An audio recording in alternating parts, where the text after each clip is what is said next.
Hello, my damn scrumptious ravens. Hello, everyone. Welcome to Ravens Real Talk. If this is your first time here, hello, welcome. Ravens Real Talk is basically a talk show that I created in which I talk about topics that have either affected us at some point in our lives or may affect us at some point in our lives, or things that are just generally good to know. And sometimes I'm lucky enough to have some amazing guests with me. Today, as you can see, I have three amazing guests that will be sharing the floor with me. We have Viva La Maxter, sorry. We have Hey Tony, and we have Aya Yoshi that will be joining us very soon. So thank you all for being here. I very much appreciate it. If you are new here, I hope you enjoy your stay, and I hope you enjoy the topic that we have planned for today. We will be talking about infidelity, as you probably could see by the poster that was in the stream starting screen. The purpose of the talk is to create a discussion about this very difficult topic, but unfortunately very common thing in our society, in our lives, actually from the very beginning of like the institution of marriage, and even before then.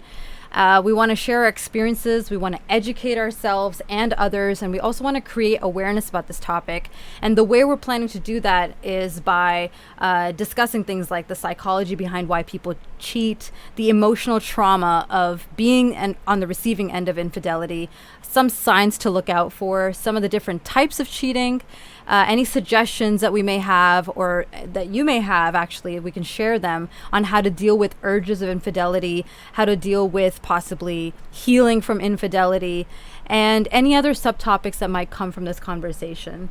And as always, my Real Talks, the end goal, the ultimate overarching goal is to always walk away from a Real Talk with some kind of food for thought or some way to apply it to your life and the way that that we approach our lives, and ultimately become better people through self-reflection and self-improvement. So that's the gist of what Ravens Real Talk is all about. So before we get started, and before I introduce my three scrumptious friends, I would like to say that there are rules to the channel. You can do exclamation rules, and you will be able to be acquainted with the rules that are part of this channel. This is a place that's of ultimate respect and kindness and care for each other and empathy. And in addition to that, especially for my Real Talks, I have written a specific code. If you do exclamation code, actually I should probably include that in the title. If you do exclamation code, there is a specific code that I would like everyone in chat to follow who is planning to be part of the discussion. The code basically says, in addition to the channel rules, please ensure you are following the following. I need to edit that.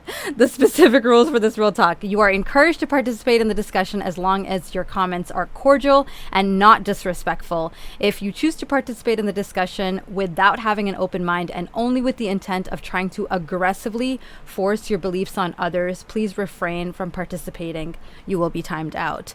And again, this is a judgment-free zone, so if people are coming forward with their stories, their experiences, their actions that they have done in the past, and if I see any type of attacking, any type of disrespectful behavior, me or the mods or any of the guests will call you out or will flag that, and you will be blocked or banned or timed out from the channel depending on what you say. So please remain respectful.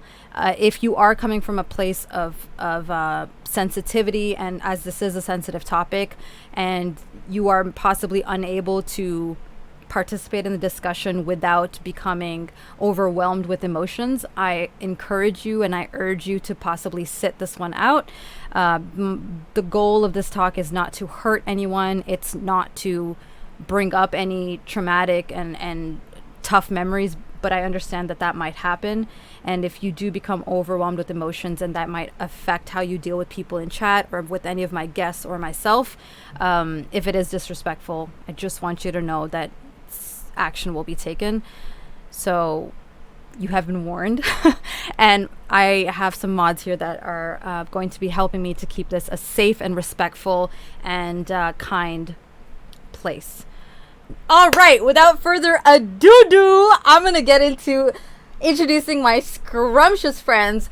So the first person I would like to invite is a friend that I actually made on Twitch Sings. I was randomly browsing through open mics and I'm like, let's just see what's out there. And then, shoot, I can't even remember. You know what? Because I did 2 songs with him. Mac, maybe you can help me out. So basically, I stumbled upon his videos. I opened up the seed. It was an amazing voice. My goodness, I had to sing with him. And then I did 1,000 years. And I did another one. I know I did another one.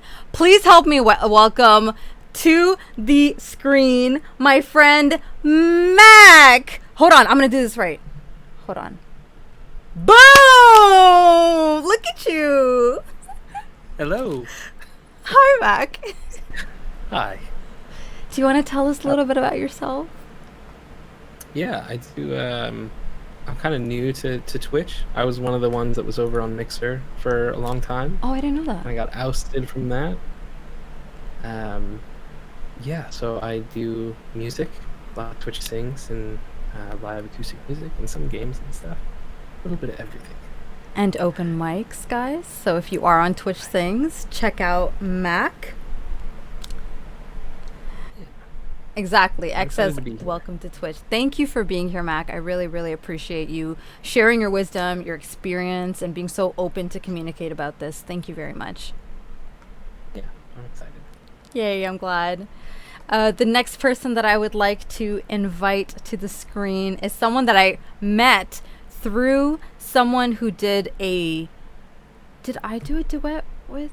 No, I think so. Salty Shug, you guys know Salty Shug. He shows up in my chat sometimes. We played Valorant together sometimes. He did a song with me. And then usually what I do is if anyone is a new friend that I've made or someone who is new to the community or someone that I haven't seen before and they sing with me for the first time, I usually send them a message saying, thank you so much for choosing to sing with me. I really appreciate it. Like, just say hello and say thank you to them. And when I messaged him, he was like, oh, I'm actually like live right now. Like we're live right now. You can stop by this stream and like chill with us for a bit. So I stopped by the person's stream and it ended up being Tony, and the welcome that I got is probably one of the best welcomes that I've received on Twitch, like entering a chat and just spending time in Tony's chat. It just allowed me to kind of like recognize his vibe a little more, and he just made me feel comfortable right off the bat. So Shug, thank you so much for introducing me to Tony. Please help me welcome the scrumptious Tony. Ta-da! There Hello. How are you? Thank you for having me here.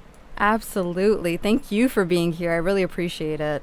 My pleasure. Anything I can do to support this is an important topic, and I appreciate you putting it on. Thank you. Do you want to tell us a little bit about yourself? A little bit about myself. If you ever come and check me out, you're going to find me in a tiger onesie of color varieties and size varieties. We've got skin-tight leotards, and we've got full-size mascot outfits. I'm not a furry, and I'm not a Chad Salty, so if I see that, you're banned. I swear, you're out of here. Not that there's anything wrong with that. No, so I'm also a professional musician, vocalist from Southern California. If you go to my page, we just released a new music video. It's our band's cover of Jamiroquai's Canned Heat. It's pretty friggin' awesome, and we released 2 other ones right before the quarantine too, so we would love your support. I also attached my Spotify for a band that I was in a while ago. It's kind of like awesome. A Taking Back Sunday mix with some like Mars Volta. You might like it. Other than that, find me Monday through Friday on Twitch, basically from 7 p.m. to 7 a.m., and can't wait to kick it with you. Oh my goodness, you're the late. Oh my lord. When do you? Oh yeah, you told me you sleep like in the daytime. Yeah, for like 3 hours upside down in the dark, hanging from the rafters. I only come out to feed and then I go back to streaming. Yeah, for 12 hours. My goodness. Yeah. Crazy. Wow. I'm shocked. Because the name Tony and the Tiger onesies, you know, I do. Wait! Does that have something to do with the cereal? They're great. Tony the Tiger? Do you mean the delicious sweet part of this complete breakfast? My future sponsor? Yeah. That's amazing! Oh my god. What's it called? Frosted Flakes or whatever, if you're looking. are really good. They're very delicious. I'm not represented by them in any way, so please do not copyright me, Frosted Flakes at Kellogg's. I'm an advocate. I'm just a hyped enthusiast about the delicious sweet part. He Okay. loves the cereal. He loves the cereal. What else is there Let's not to talk it? about cereal right now. Let's get this next going. You know what I mean? 'Cause I'm not. The cereal's not so important.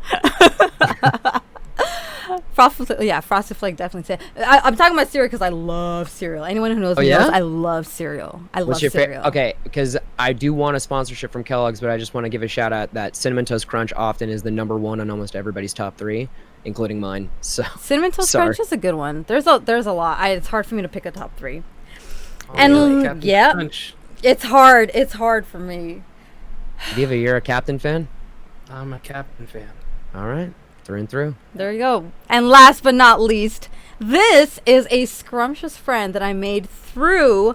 Y'all know Hadriel? Y'all remember Viper? Viper and that boonie in Valorant? Yeah, that Hadriel. So, my first real talk was about self-improvement, and it was D, and it was X, and it was Hadriel. And Aya was in chat at that time, and she was just cool. She was just chill.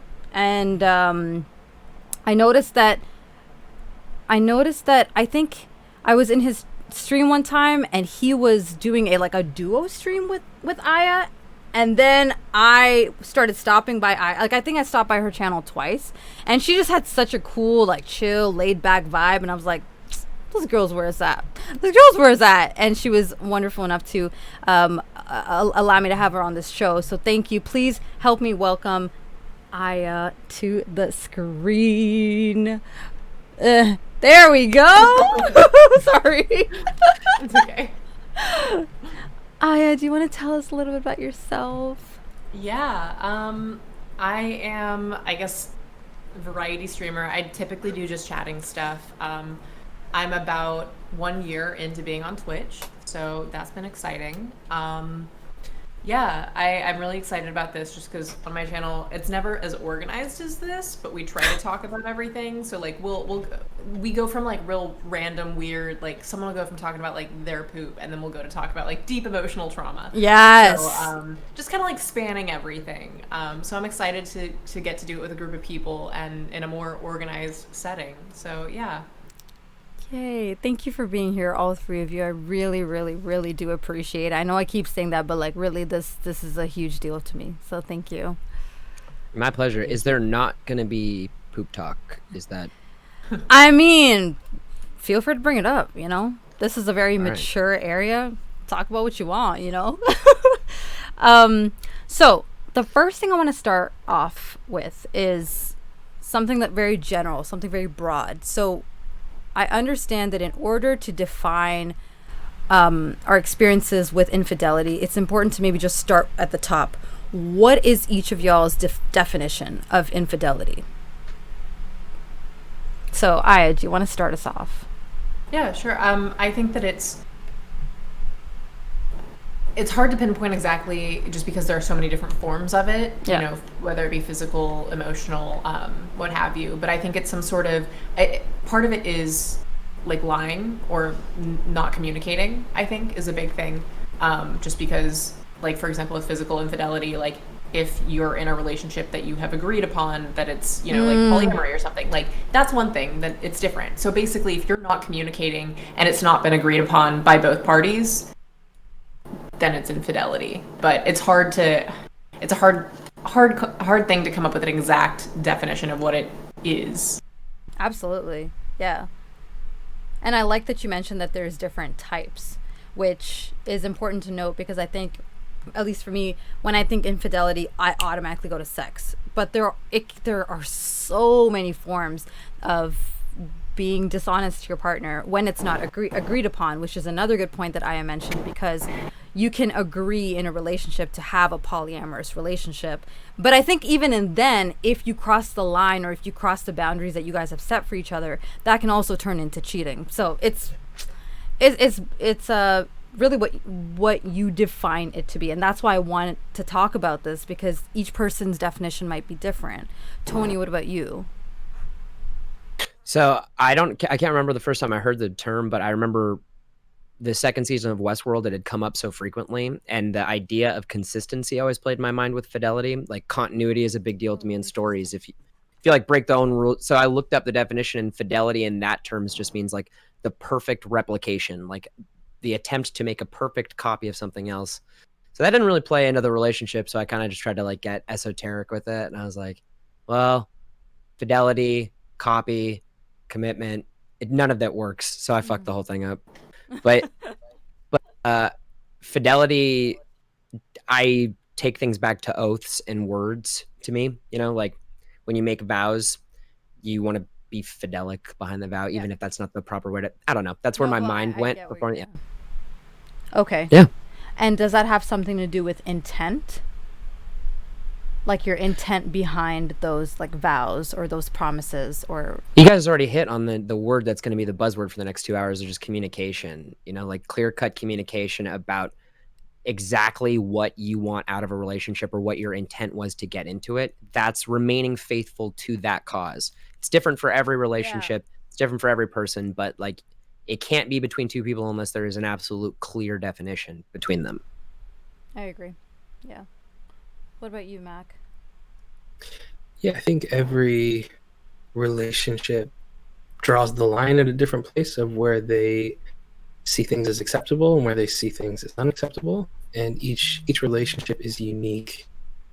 And I think that infidelity is going past or breaking whatever those agreed upon things are, where you are comfortable with each other in behavior and things like that. I think infidelity is breaking that, and usually that comes with, like I said, lying, and usually that's understood, like Tony said, through communication. So, yeah.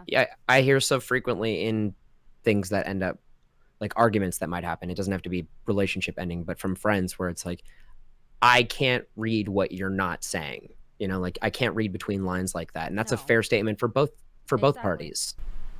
100%. And that's why I feel like it's so important for each person who is entering a relationship to know what their own definition of infidelity is. Like when you're entering a relationship with someone, it's good to map out like, this is what is acceptable to me, this is what I won't tolerate, and this is where we can kind of like compromise or figure out. And this is not even just for infidelity. I think this applies to like everything. It's kind of good to know when you're going to a relationship, like these are my deal breakers, right? And then these are the things I can kind of compromise on, and these are the things that I like absolutely like I just need. I cannot do without. And I think for infidelity, you know, through my research and I like just speaking with you guys too, it made me and then reflecting on my own experiences, I realized that, oh my God, infidelity is not black and white. There are so many little things. Like I was watching a video about these two women who were talking about infidelity, and she's like, it really for some people could be as simple as exchanging texts with someone and like putting heart emojis. Like some people could be like, those heart emojis are for me, but for other people it could be like, heart emojis are fine, it's just talking, you're just talking to your friend, you're just talking to your past ex or whatever, and it's fine. So how are you going to know what is acceptable and what is not for your partner unless you draw those lines and you make that clear cut? I definitely agree with what you guys said with the communication bit, because sometimes we fault others for not being mind readers, and it's like, well, you should know that's wrong. Sure, there's some things that are just blatantly wrong, like you just don't do. Like if you're in a relationship with me, you should just know not to kiss somebody else. But there are certain things that, oh, I didn't know it wasn't okay to send a heart emoji or whatever. I know like some people might think that that's too extreme, but that's what they said in the video, that was a thing for someone, and they thought that was inappropriate. But you can't fault someone for doing that unless you've explained to them, like, listen, anything that's even bordering any kind of affection, like, can you just not do it? It makes me uncomfortable, right? Just talk about it. So thank you for sharing that with me. When I was watching a TED Talk, there was I think she's a psychologist. Her name is Esther Perel.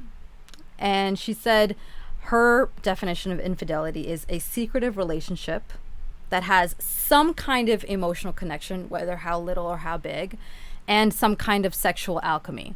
That's her definition. But just from that definition, you can tell that that's not the only definition. There are some people where sex is not even involved and it's just an emotional type of cheating, and that's still cheating. So, bottom line is, know your definition. I started discovering some stats on infidelity, and guys, it was so hard to find stats on infidelity, and I don't quite know why. I don't know if it's because people are ashamed to speak on it. Do you think that's what it is? Yeah, the people that are gonna come forward and say they've been cheated on probably have moved on, or hopefully have, and people that have cheated are not gonna forward that information up all the time. Is my opinion of it. That's what I But was thinking. I think there's shame on both sides. Yeah. I think the person who has cheated most often probably feels shame for doing that if they've been like caught in it. But then also the person who has been cheated on, that brings all these feelings of insecurity of yourself, of I'm not good enough, both emotionally, physically, everything about you. So who's going to like kind of wave that as a flag or let people know I think it's probably just comes down to shame. Yeah. No doubt. Yeah. Then and that's why when I was doing the research, I was like, God, this is really hard to find. And then if I was finding stats, it was from like 1995 or 2008, and I just wanted something more recent because things have changed over the last like 10 years, are very, very different. But what I could find, the little that I could find, is there's a common misconception that, oh, men cheat more than women. And the way things are going now, through the Just a heads up, research- their chat's saying that your volume is super low on your mic, just to let you know. Oh, mine? Yeah. Just wanted you to finish that before they could hear the whole thing. So Thank you. Maybe I'll bring it closer to me. Is this better? Am I louder? yeah, I imagine that's way better. Okay. I'm so sorry, guys. Thank you so much for that. Shoot, what was I saying? I forgot. Oh, yes. There's a common misconception that men cheat more than women. Thank you. Thank you very much for that. And through the research, it showed that gap between men and women is slowly coming closer together. The numbers are almost matching up. Where they're starting to differ a little is the age. And they're saying the stats showed that women in their 40 to 45 are more likely to cheat, and men aged 55 to 65 are more at risk of cheating. Why do you guys think that is? I was thinking it's because of the stage of their life that they're in. Maybe that's the stage in their life where they start to feel like inadequate, or they start to look back on their life and they're like, this is not what I planned. Because at like 55, 65, maybe you're starting to like decline a little bit. You can't do as many things.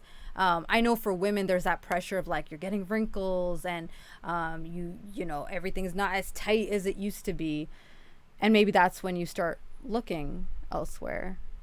I think it could be maybe a variety of that, and then also maybe settling into yourself and feeling empowered, feeling confident, because with females, I mean, I think one of the reasons that maybe this shift is happening is there's a lot more of a sense of taking ownership of your own body and being able to do stuff without being labeled like a slut. Because, you know, when women sleep around, it tends to be labeled differently than when a guy does it, typically. And so I think that there could also be the aspect of maybe they have kind of settled into themselves, and there's a new level of this confidence of I'm gonna go get what I want kind of thing. So I think there could be something like that. Whereas there could also be that kind of, oh, I haven't been pursuing the things that I wanted to pursue. I just kind of let things happen. Yeah. So kind of a mix of those two things, realizing like I want to go and like make it happen. And thank you for trying to be sensitive about the difference between a slut and a player, but you're absolutely right. Women get the way unfair balance of that. It's derogatory. Player literally is to tell you, look how good you are at this game. Did well. Good job. Yeah. It's a pat on the back. Yeah. So just the language alone infers that you are already receiving the worst end of that, you know, derogatory statement. So yeah. But I appreciate you being middle ground of it, but like, give me real. Yeah.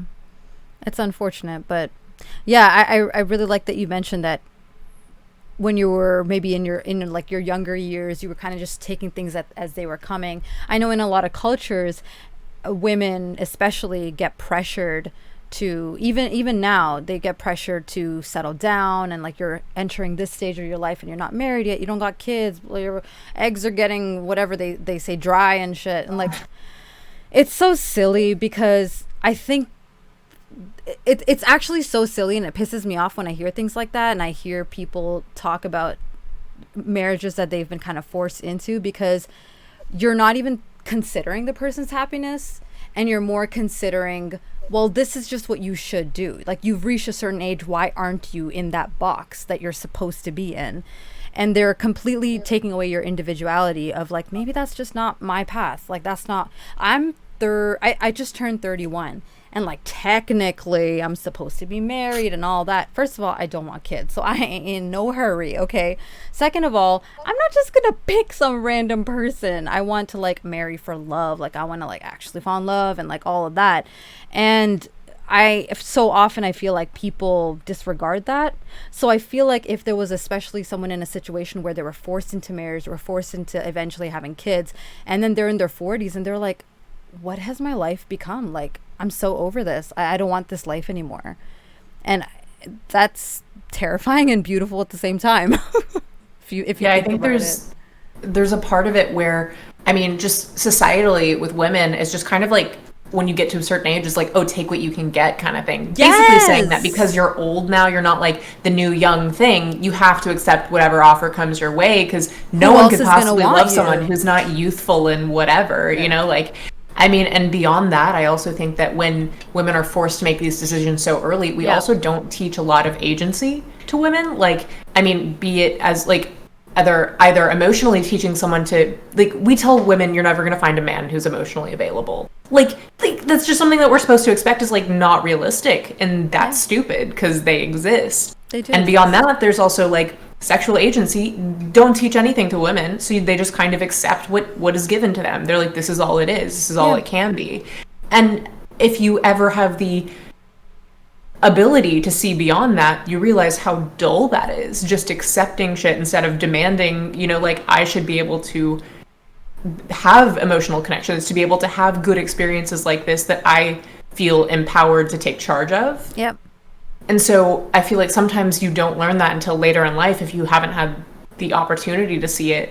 And so when you see it, then you're like, I've sat here all this time accepting passively. Yeah. Like, I'm so thankful. I took a class in oh, there's a dog outside, sorry. I took a class in college that was about, like, it's a sociology class about like sex and sexuality, and it helped me to see that like you need to be empowered. Like, it is your right to be empowered. If you're participating in something, you should feel just as comfortable speaking up. And I'm really glad that I took that class at like 21, 22, because it gave me a different outlook on how I approach life, and how in a relationship, it's my right to speak up as well. I don't have to just accept it.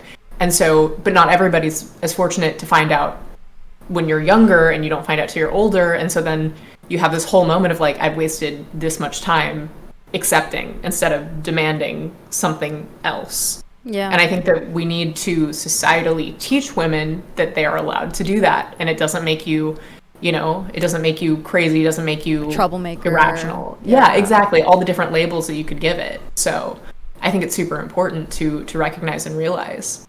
Yeah, I agree. I think a lot of times when a woman knows what she wants, she's seen as being too demanding, or you need to ease up. I'm not saying there's a difference between being unreasonable and having like the man needs to fill like this list, and there's a difference between that and just knowing what you want. Like I said earlier, having your list of things you can compromise, having your list of deal breakers, and having your 3-4 things that are like, I cannot live without this. Like, you gotta have this, or it's just not gonna fly. And that's not being a troublemaker. That's not being demanding. That's not being difficult.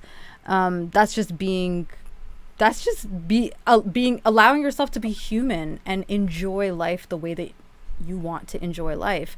And I agree. I think there's some people that are fortunate enough to find that out and realize like, hey, I'm worth that. Like, I deserve that early. But then some people, because of their limited experiences, don't find that out till maybe their 40s, where their kids have gone and now they have the house to themselves and they have so much time to like reflect and like think about their own lives, and maybe that's when the cheating kicks in. And I think for men, the 55 to 65, what do you guys think about that? Viagra. Not a joke. Not a joke. Women and men meet sexual peaks at different points in their life, and at that age, men should not be feeling so virile, but because of pharmaceutical drugs, they can, and they want to plow. Is what is commonly, like, especially in affluent areas. Yeah. Like, I visit Laguna bars when I go and do stuff like that. I'm okay with talking about my location, but what I anecdotally might recognize is that, like, if you're able to go at that age, but the partner that you're with is not interested, Oh, like, you're gonna look elsewhere. that's true. That is true. I can totally. Okay. Yeah. That's why I was trying to match that up. I do think Viagra plays like a big role in this, or Cialis rather now. Is there something like that for women? I'm sorry if this is a dumb question, but like, is there something to up a woman's sex drive? Do you guys? That's not dumb. I'd like to know too. Can anyone tell me? Listen, real talk for 2 seconds. I hear about this a lot. Is this for real? Because like most of the girls I've talked to, they own it. They good. They like always want it. Like, is this an actual problem? Like girls that generally don't want There's it? also No, I think it's a variety in personal sex drive, and so that's another thing that's important communication wise. Like one of the things that I learned in my class, some people want to have sex every night, some people don't. And it's just how they are, right, inherently, and you can't. And so, like, that's another thing that's so important about communication in a relationship is that, like, you guys need to be on the same page with that, and you need to not shame each other for having different preferences or having different desire levels, because that's just how they are, and that's just how you are. And so, I think that's another catalyst sometimes to people making that decision, is that maybe one partner wants to do it all the time, one partner doesn't, and so sometimes that also plays into when we were learning about like polyamorous relationships. So sometimes they'd be like, okay, well, like they have two partners and like they're okay because they've communicated this partner will give you what I know that I cannot, but they're on the same page about it. But more often than not, they don't discuss it because sex is easier to have than talk about. So people don't talk about it, and then cheating happens because you're not communicating, you're not trying to be honest about where you are. Yeah. I don't want to use my answer anymore. I want to use hers. That one, mine sucked, the Viagra thing. So, go with that one. I think it's a perfectly relevant thing though, because also when you get older, things change and your sex drive changes. Your traction, all that. When guys have the ability to do that and be able to do stuff, and women, I don't think, as far as I know, that there's an equivalent. And so they can go do stuff, but the other can't. And so they're gonna look elsewhere. I feel like it does make sense, absolutely. That's tough. And Mama Lamaxter says that, yes, it can be a problem in menopausal women. I had no idea. No idea that was a thing. Well, you learned something new. What about you, Mac? What do you think is the... Well, I just, like, one of the things that I was thinking, and that Passionate just said in chat as well. Passionate said, all the problem for people like me with, I'm going to butcher this in saying it, dysthmia, which is persistent depressive disorder. I think it ties in also with mental health. Interesting. Like, sex drive is also connected to that in a big way. And so you can have someone who maybe at the start of a relationship is very on it, but then over time something can develop to where they're not on it. And so maybe someone goes into a marriage or a relationship totally happy with where it's at, but then something comes up that suddenly they're dissatisfied or not feeling like they're getting enough of what they need. But for me, like in thinking about that, I was thinking about this the past couple days, and I, in my mind, like as a person, you can be responsible for the breakdown in a relationship. Like I could be responsible for someone breaking up with me. I could be responsible for someone divorcing me. Like it could be my fault. But when it comes to infidelity, I don't think that as an individual, there's nothing that you can do that makes it your fault that someone cheated on you. I think infidelity is something that a choice. It's like a character flaw. It's they chose to break trust, and so yeah, that's kind of a shotgun blast of like a couple different thoughts. No, but that's a completely fair and valid point, and it's actually a very important point that we will dive into more later. But it's definitely a good point to make note that you can be a contributing factor to someone's possible unhappiness, but their decision to cheat is not a direct it's like you're not to directly blame for their action. Does that make sense? Like, Yeah, It's a symptom. Go ahead, Viva. Sorry. No, I think like you can be at fault for someone being unhappy. Like my Yes. actions can make my partner upset and unhappy in the relationship. I can be at fault for my communication skills or whatever it is. But at the end of the day, the option for the other person is to, I'm not happy, I need to walk away from this relationship. And that can be your fault. And that's something that we have to process. But when it comes to infidelity, for them to choose, like, I'm going to stay in this relationship, but at the same time, I'm going to do this and put that on you as well. I don't think that there's any part of that choice that is the person being affected by its fault. And that's just me. I think I don't know. it becomes more of a selfish decision on the other person's part because they want to keep you and also Exactly. do something else instead of say, I know that this is not where my head and my heart are. I need to go do something else, instead of giving you the respect of ending that before moving on. And I think that's the other big component of it, is just like it becomes selfish because they don't want to lose you, but they don't want to be just transparent with you and yeah, let exactly. you know. Yeah. Yep, exactly. I'm just catching up on chat a little bit before I move forward. That's what I said to X. I know I'm a little behind, but I said like all my 3 guests have like amazing lighting. I said the same thing. Maybe y'all can teach Raven a few things. Yes, please do. Oh my god, I'm dead. Friday time made of pure What Hibiscus said is something very interesting to talk about as well. Ooh, okay. I'm gonna get there very soon. Oh shoot, hey Joe, thank you so much for gifting that sub to I'm Psycho. I did not see that. Thank you very, very, very much. I will be doing 10 exercise reps for that gifted sub as a way of saying thank you and promoting physical fitness and activity on my channel. Thank you so much. Very much appreciated that. And the Garbage DM, thank you so much for subscribing at tier 1 as well. Thank you for choosing to be part of Team Raven. Hey Joe, thank you for choosing to gift that sub to I'm Psycho so that they could be part of Team Raven. And thank you guys for choosing your hard-earned money, spending your hard-earned money to support my channel. I appreciate that. Thank you. And so that's 15 exercise reps. It also is not researched as much as it should be, despite the fact that infidelity is incredibly common. That's true too, but I also think that like it would be hard to find that kind of data unless people come forward. It's also hard to make sure we have a representative population to provide these stats because of underreporting. 100% yes. I know I'm a little behind, guys. I'm very, very sorry. Menopausal women also a problem. Depression. Hi, Amy. Oh my god, it's been so long. I struggle with getting in the mood because of my mental health issues, and also the medications I take for that literally takes the last of that for me. 100%. And I also agree with what Max said. You can enter a relationship where you're maybe at your peak or you're mentally, healthier, and then health problems just happen or mental health issues hit you, and then that could affect or change your drive. Hi, Gabby. Medications. The obsession people have with sex makes me glad I'm demisexual. Fair. So Amy says, I once used the fact that my partner at the time cheated on me for me to cheat on him. Oh yes, that showed in my research as well, and was so deluded by it. Like, he slept with someone else, so it's fine that I kissed 20 people, but I was really just holding on to anger, and it wasn't until we both opened up to each other that we could move forward from it all. 100%.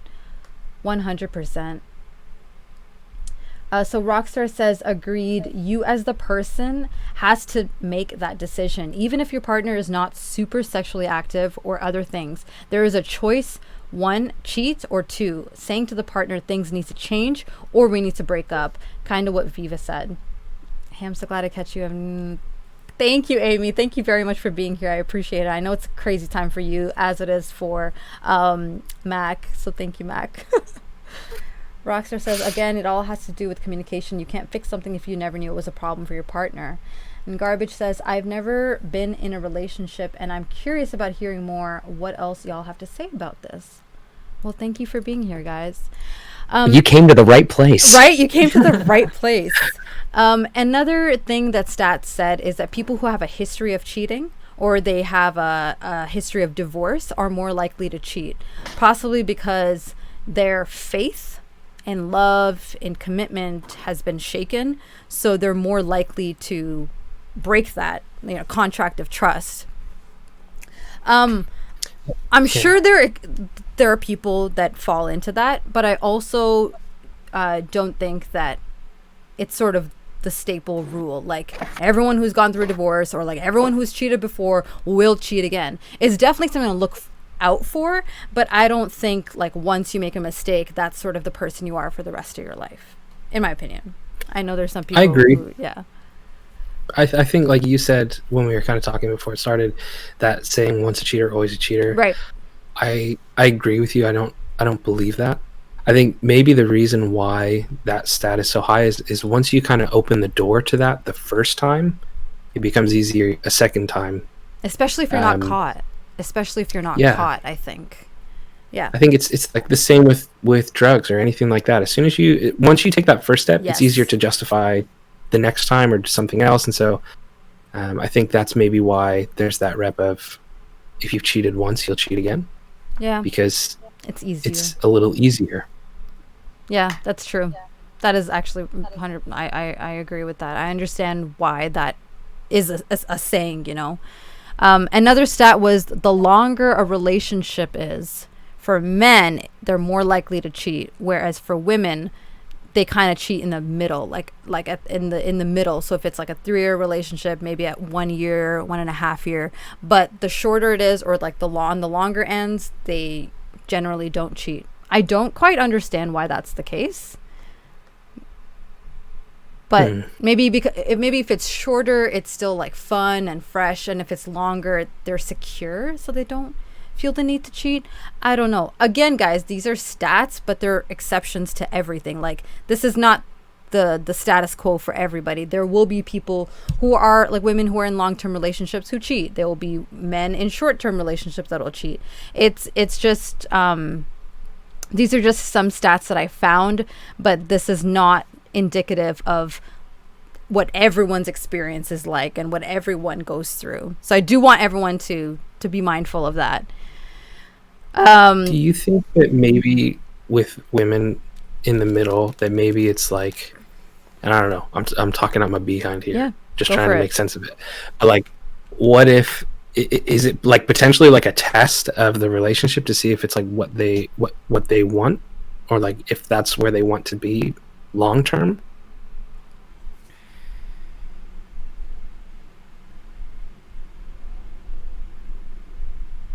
Yeah, I think that could be it, because I feel like when you're at that like middle stage, you're getting to, for a lot of people, I don't agree with this, but I feel like, and I say I don't agree with this because I'm the type of person, I like air out difficult conversations like first few meetings. Like, I'm that person.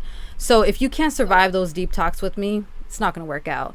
I don't wait till like 2 years into the relationship and saying, what's your religion again? Is that important to you?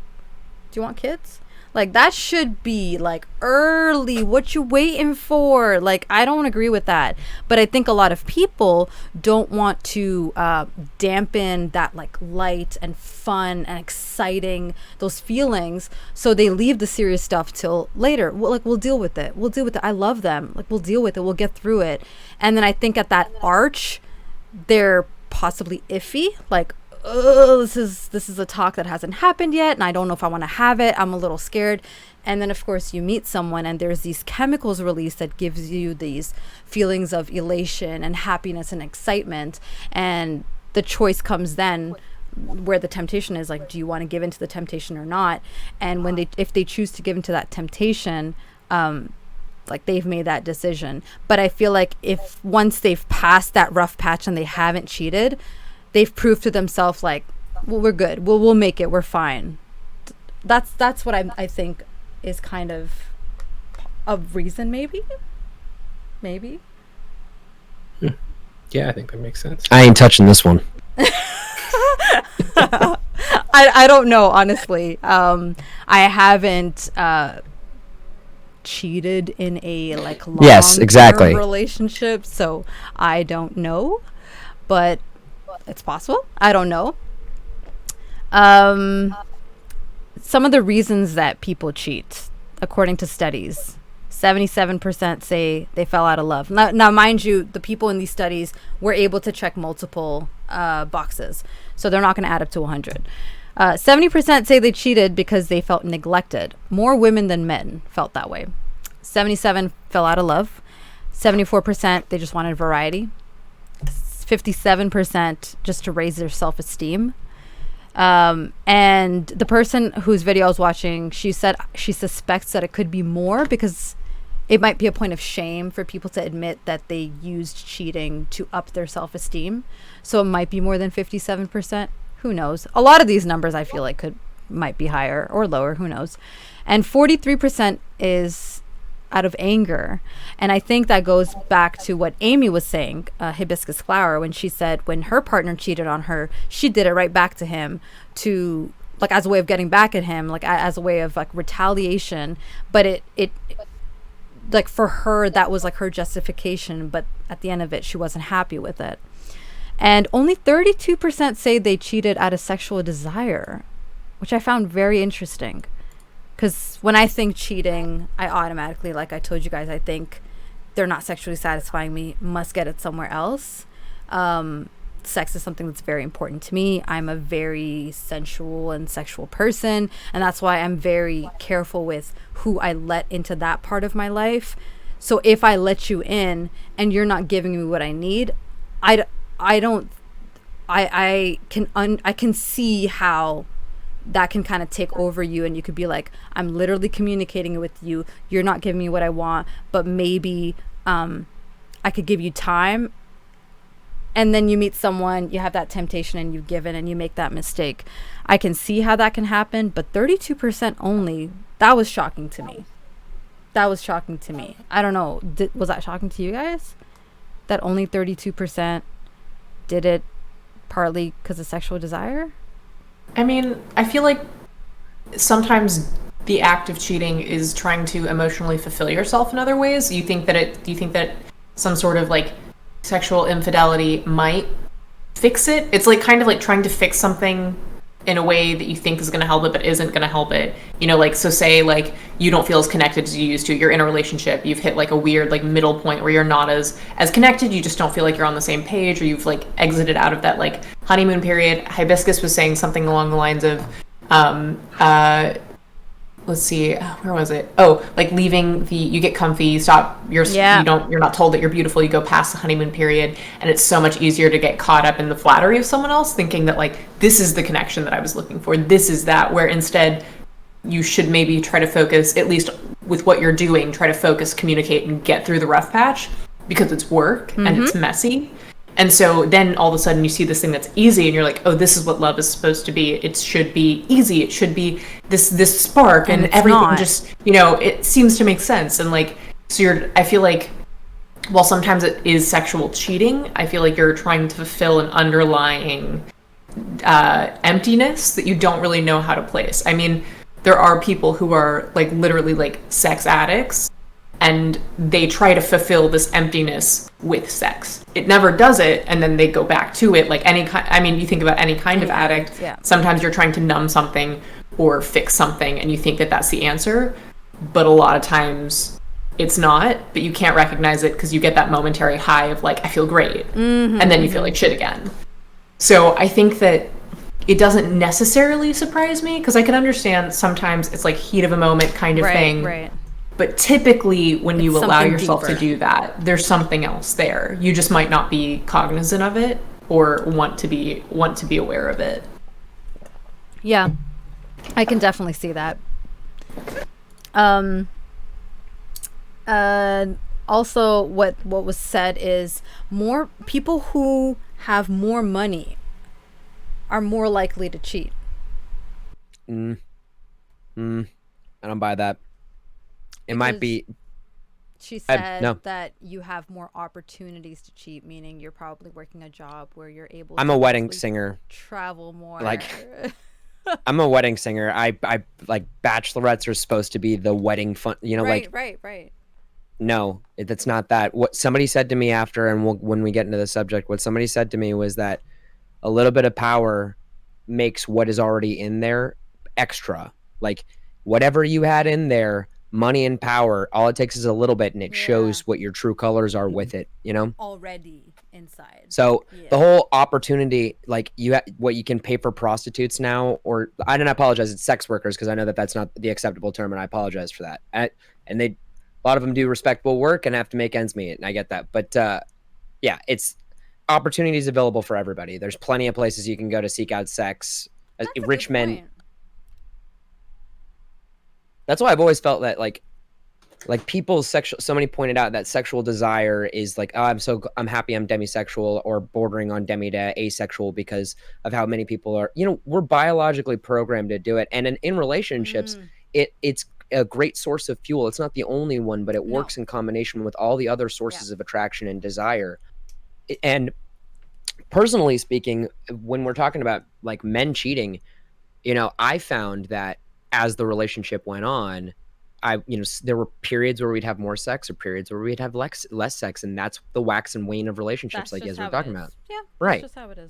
And I didn't fault those periods and go, well, because we're not having sex and I'm performing at all these gigs, I'm gonna sleep around now. That doesn't make fucking sense. No. Like, pardon the French, guys. I curse like a sailor, but so I mean, I get why absolute power corrupts, absolutely, but there are plenty of individuals that have elevated amounts of money that you'll never dream of that are completely faithful to their wives or husbands and have made it through relationships with families and such. So I mean, I made and that's why I think that these stats are not the status quo. There are of course people that fall into that are very rich. They keep their families happy and stocked with money and keep them busy with like giving them trips and things like that so that they can do their own stuff, but that doesn't mean that they're the only people who cheat, right? They also said that some of the findings of women who ended up cheating and men who ended up cheating, the common factor was negative communication. They had terrible communication, which is no surprise right there, but also another commonality between them was lack of validation. So the women and men that chose to cheat did not feel validated in their relationships. And I feel like communication is something that contributes to that as well. If you have better communication, you're more likely to help your partner with that, because they most likely would come to you if they're feeling a little like not loved or not getting that affection from you. If they have good communication, they could come to me and be like, babe, like, I feel like you don't look at me the same anymore. Like, is there something that I'm doing wrong? Are you like not attracted to me anymore? Or like, can we try something new or whatever it is? And then you guys can talk about it. I feel like that's what a healthy relationship is. And, for everyone in chat and for all my guests, if you haven't found that already, I pray that we all find that, because if that's the path that you're looking for, if, you want to be in a relationship, because I feel like that type of relationship is the best type of relationship to be in, instead of being in a relationship where you're like walking on eggshells. You can't really talk to the person. You're someone else every time you're around them. And sorry, Amy said, I think if you have a high sex drive and you're not getting it from your partner, you don't need to cheat. You can use other things to deal with your needs. Not the same, but masturbation is a thing for a reason, in my opinion. Oh, 100%. Dude, it gets you out of trouble so often, it's ridiculous. Yeah. Like, you got a big night planned, pardon my French, squeeze one out. Like, your brain is much better off if you're not trying to hit on everything at a party. You come up like a fucking tool. Yeah. Like, you really do. It's fair. It's completely fair. Sorry. Yeah. And one thing I want to say before we move on to the next part is another thing the research showed is historically men have used biology as an excuse for cheating. And historically they have said, well, actually even now, a lot of men I've heard say, well, it's just primal, like I need to spread my seed. But by that same token, if we're going to talk about biology, right, like we're primates, right? So women feel the same way. Like if men have that biology of like, I just want to fuck and I just want to spread my seed, women feel the same way. Like there are many women that have very high sex drive, and I'm sure if we were in the, you know, back in the day primal stages of life, we'd be fucking everything too. So I have women friends that literally text me going, I hung out with my friend at her baby shower and now I'm baby crazy. In their early 30s, like men feel that same, like it might be subconscious that we want to spread our seed, which I don't know. I don't know. That sounds like an excuse for sure, but definitely I know women that like, yeah, oh man, I'm really horny right now because I'm baby crazy. Like, what is that? Like, no, you're just horny. Everybody's just horny. You're just horny. Okay, like, and I think we've been trained to believe men are the ones that are crazy and thinking about sex all the time, and we forget that by that same token, there are men who are not crazy about sex, who do not think about sex all the time, and vice versa, where there are women who are just crazy 100%. About it, and there are other girls who are just like, it's the way that I've always talked about it with my like I've always kind of date older women. Like my wife was 5 years older than me, and the reason I did that is because I felt like at such a young age I was getting shot down so much because the people that I was approaching was like they would put their sexuality as a trophy up on a shelf that is meant to be protected by all of this versus sexuality as an adult. So, you know, Kate Hudson says it in My Best Friend's Girl, where she goes, sex is not a step in a relationship. Moving in together, being exclusive, those are steps in relationships. When you become an adult, you carry sexuality with you as a component. You're not trying to fuck everything, but you're comfortable with your own sexuality enough to not let other people shame you for it. If I flirt with somebody, should not feel, just like you said, we should feel empowered by our sexuality. Should not feel ashamed for flirting with anybody. Yeah. Like, if I find you attractive and then you tell me never, we're that's a side tangent. Yada yada yada. I could I love this so much. I do, I do too. I really do too. And I'm gonna catch up on chat really quick before we move on to the next question. I see a lot of activity here. Can I run to the restroom really fast? Oh my god, absolutely, yeah. I'm so sorry. I have to pee so no bad. problem. Can we maybe take like a 2-minute? I'm gonna grab a drink downstairs. Respond to chat. Be real quick. Cool. Bye guys. See you in an hour. hey Mama Lamaxter says cheating is a lack of self-control. You think of it before you act on it. And let's be real, guys, come on, like for those of us who have been physically intimate with someone, it's not just like oh my goodness, it's there are steps that need to be taken, you know, layers that need to come off. Like, trust me, in the back of your mind, you have that little thing like, this is wrong, I shouldn't be doing it, oh my god, I shouldn't be doing this. So it's definitely a choice. You choose to suppress those thoughts. You have an opportunity to be decent to your partner before you follow through. 1000%. I think sometimes when you get comfy in a relationship and stop being told you're beautiful or go to the honeymoon period, you can get caught up in being flattered by someone else. Not that I think it's okay, but I think that could be a reason. 1000%. And I definitely have learned over the course of my life that when you give a reason for something, there's a difference between giving a reason for something and giving an excuse. You're giving a reason, but you're not giving an excuse, Amy. So I totally understand what you're saying. You're not saying it's okay, but you're saying that's a possible reason. Rockstar Vocal says, I think another reason why I think stats could be high for infidelity has grown over the last few years is because a lot of people jump into relationships or marriages. If you are friends before, I feel your communicate would automatically be better. 1000%. And that's probably why I haven't had a lot of experience in the whole dating department. I personally choose to be friends with someone first before I can even get to the point of dating them. But that's just how I feel comfortable, and they've all been healthy communicate. They're all my relationships have had healthy communication, so I'm very blessed and fortunate for that. Amy says, that's shocking to me. I would think it would be sexual desire plus other things. Cass says, like with a lot of other negative behaviors, it can come from a feeling of lack of control over things you feel you should have control over. If things don't seem to be working, it's not surprising to try and find a way to make it work elsewhere. Slay says, I think a lot of mental barriers need to be bypassed before sexual desire. Do you think maybe for the thrill of it? Oh, yeah. I mean, one of the reasons was variety. I think that's definitely, and that's what they said also in the research I was doing in the psychology. Like when you meet someone new, there's chemicals released in your body that kind of like ignite you and make you feel thrilled and excited. And those are the same feelings that you had when you first met your partner. But over time, those just kind of like fizzle out, and it's your Talking about responsibility. oxytocin. Yeah.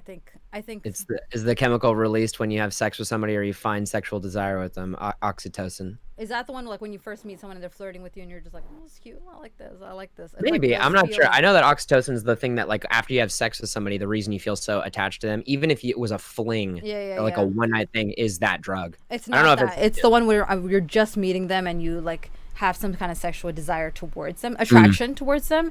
It's those feelings. And then people confuse that with like, oh, my partner doesn't make me feel this way anymore. Therefore, I'm losing my thing. I'm losing feelings for my partner. But a lot of times you just need to rekindle that romance with your partner. And it takes work. And, relationships take work. Relationships take effort. And it's about recognizing where you're falling short and fixing it together. Money and power don't necessarily mean more likely to want to cheat, but it can let someone feel more free to act on their impulses. Right.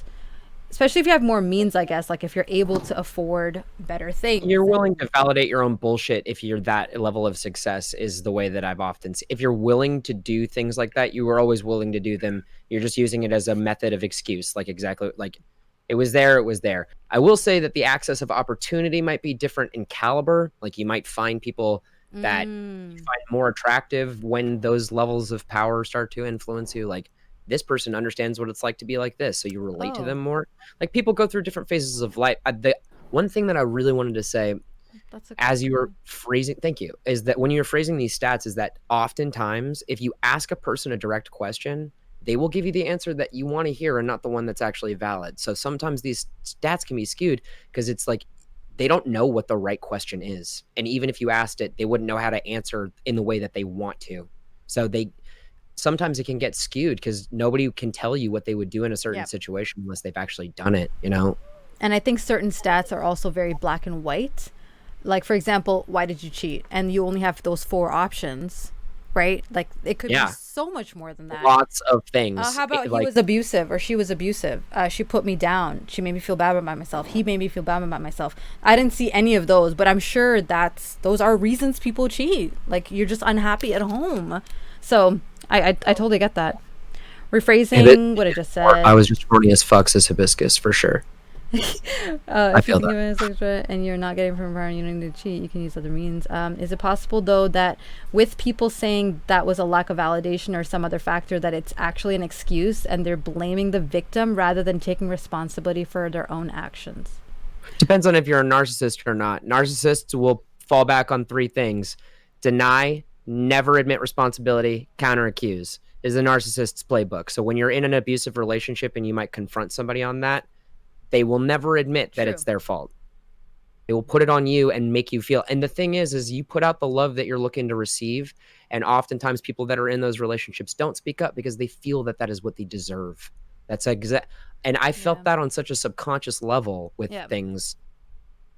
I had the tendency, I lived in LA, so I had the tendency of thinking that if anybody's successful or more attractive, then they're clearly better than me, which took like years of becoming an adult and finding identity to break loose from. It's very hard. Like attraction, flirtation, and like thinking that women are the object of desire simply to attain for the sake of it, which is what my feeling was at those young ages. It really was. I didn't disrespect women. It was just, it's my prerogative to go and meet women and like yada, yada, yada. So when I attain you as somebody that I felt like you're so much better than me, great. End of the game. I won, like that.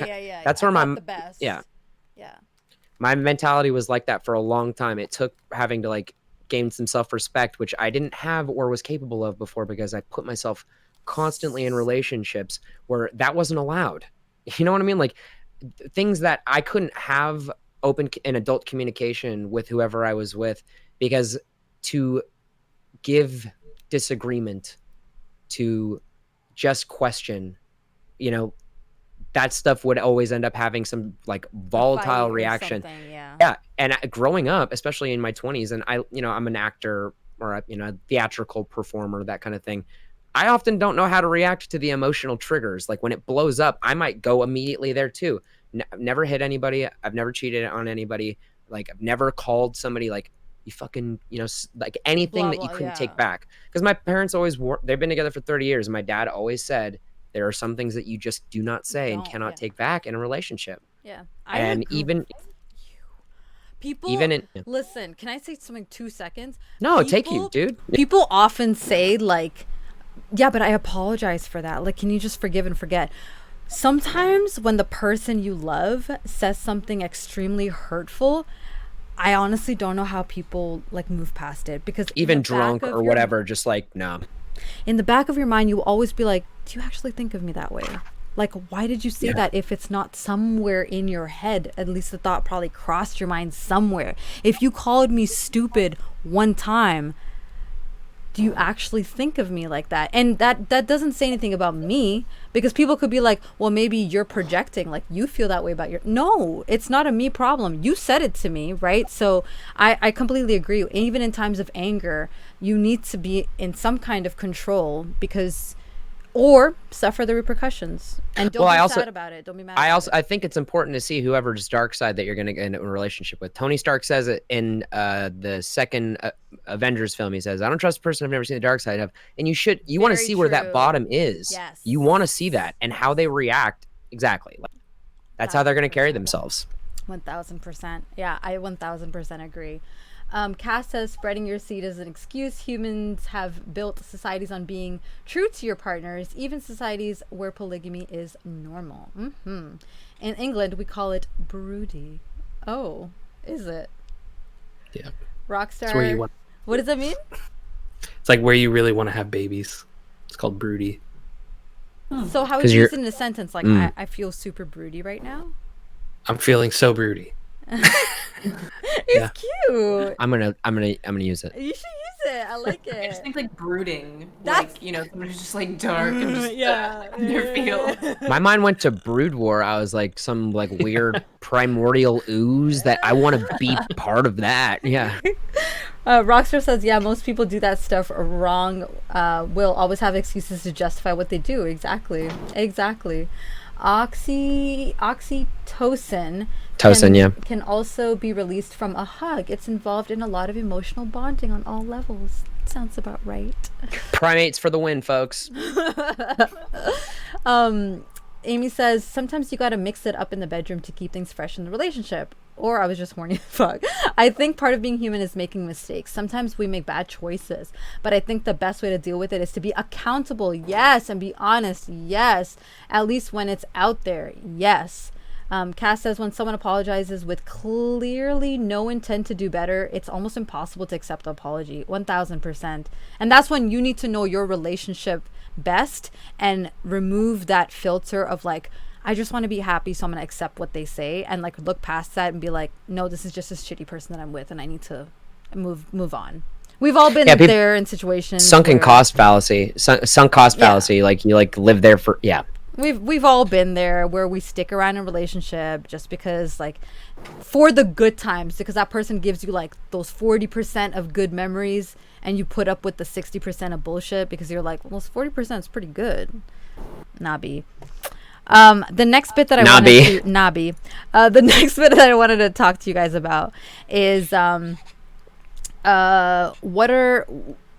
that we know like the reasons that people cheat, like what are your thoughts about it? I know Tony is very hard stuck on you were gonna do it anyways, you just got the opportunity to do it, that's just in you. So do you guys just think that there are certain people that are just capable of cheating and certain people that are not? If I can maybe clarify, just so that people feel like they've got some wiggle room here going forward.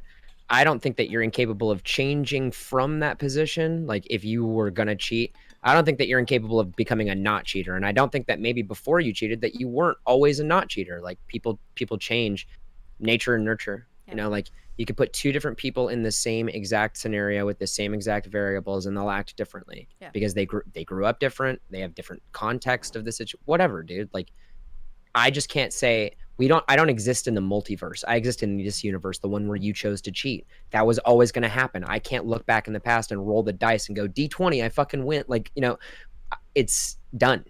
You were always going to cheat because I live in this fucking timeline. I don't live in the one where you didn't cheat. It was going to happen.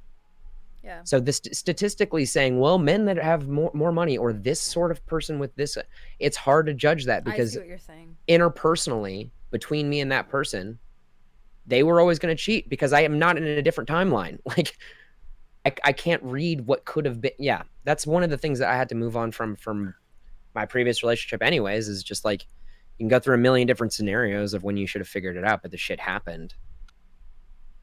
Yeah. Someone else, please. I just wanted to clarify. What about you, Mac? It's like I said, I think it's a character flaw in your character as a person. I think it goes beyond just a sexual thing. To be in a relationship with someone where the two of you have decided to do life together, and in doing that you've set boundaries and explained what you're comfortable with and what you're not, to then choose to break that and not walk away, because you can walk away. Like, all that list of reasons why people cheated, those are all perfectly acceptable reasons to walk away from a relationship. Lack of communication, abuse, all of those things, those are perfect reasons to walk away. Not one of them is a reason to cheat on someone. That making that choice, that is part of your character. And so that's why I kind of agree with Tony where you said it's like that is in you. I do kind of think that there are some people in how you were raised and all of these different contributing factors that just will not make that choice to cheat on someone. And I think that there's some people that when they're presented with an opportunity will. And again, like you just said, Tony, I agree that you're not just stuck as that person.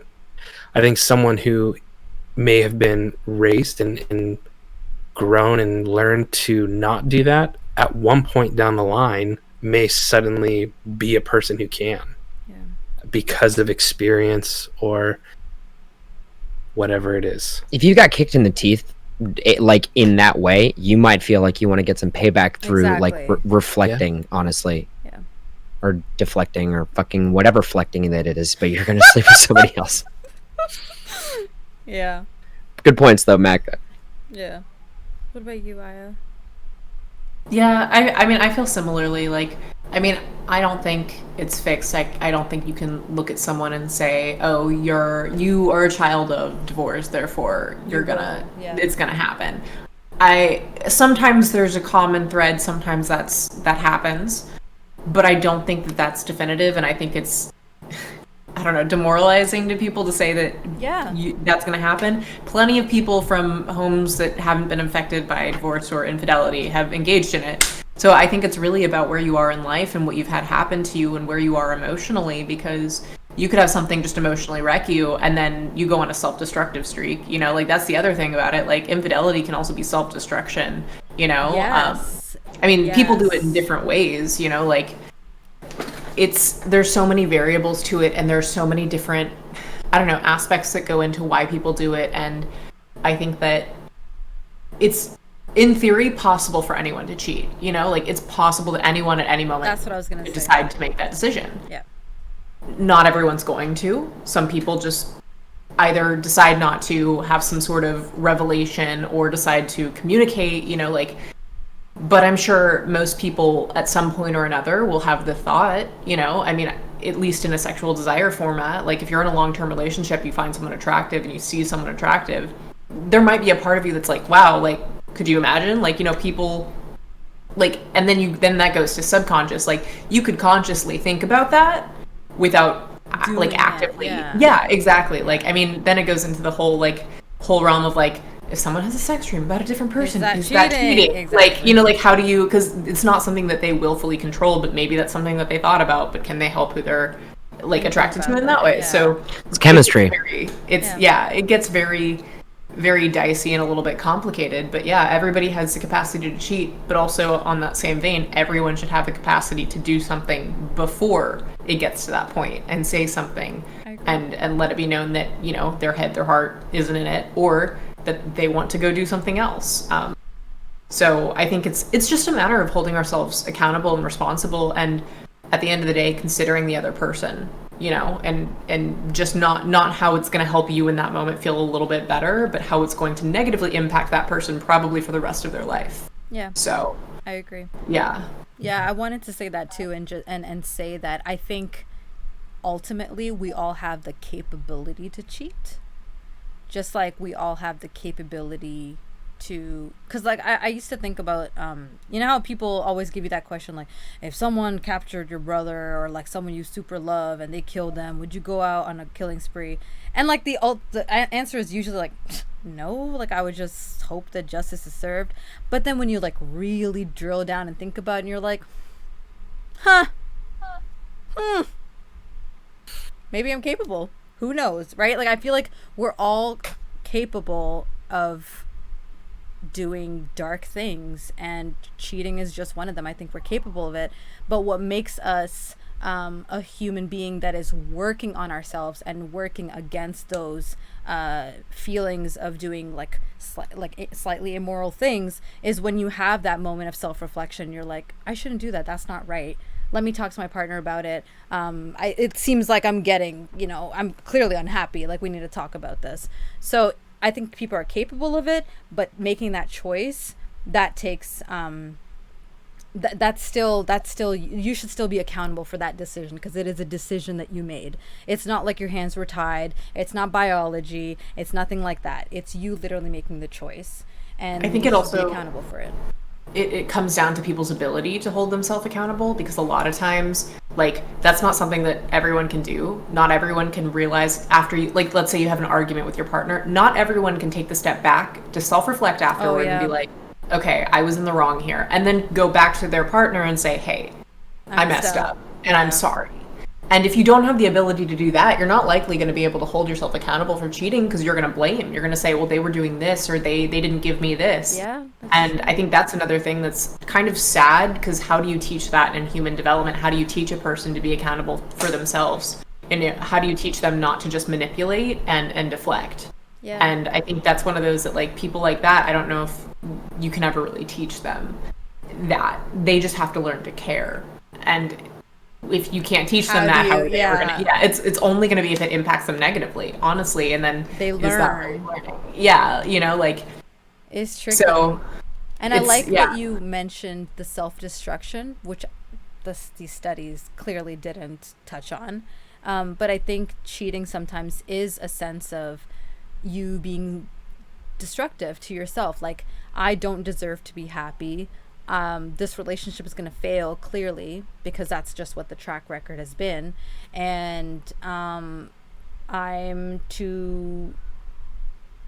don't want to leave because this person does satisfy me in a certain way, but they're choosing not to change. But I don't want to leave them, so they're not satisfying me, and I feel like I don't clearly deserve happiness anyways, because maybe if I was better, they'd want to change, or they'd want to treat me better. So I'm just going to do this and be the self-destructive person, and they're going to leave me just like I thought they were going to leave me anyways. Like, it's just like this negative cycle of like hating yourself and doing things to make people hate you.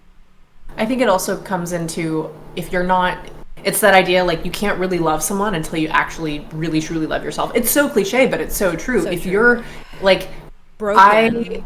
I've not been in very many relationships, but the one major one that I was in, like, I needed so much validation from the other person. I was just a vacuum of just, like, I hated everything. Like, I mean, a lot of factors there, like mental health was not great, but it was exhausting for him to have to keep validating.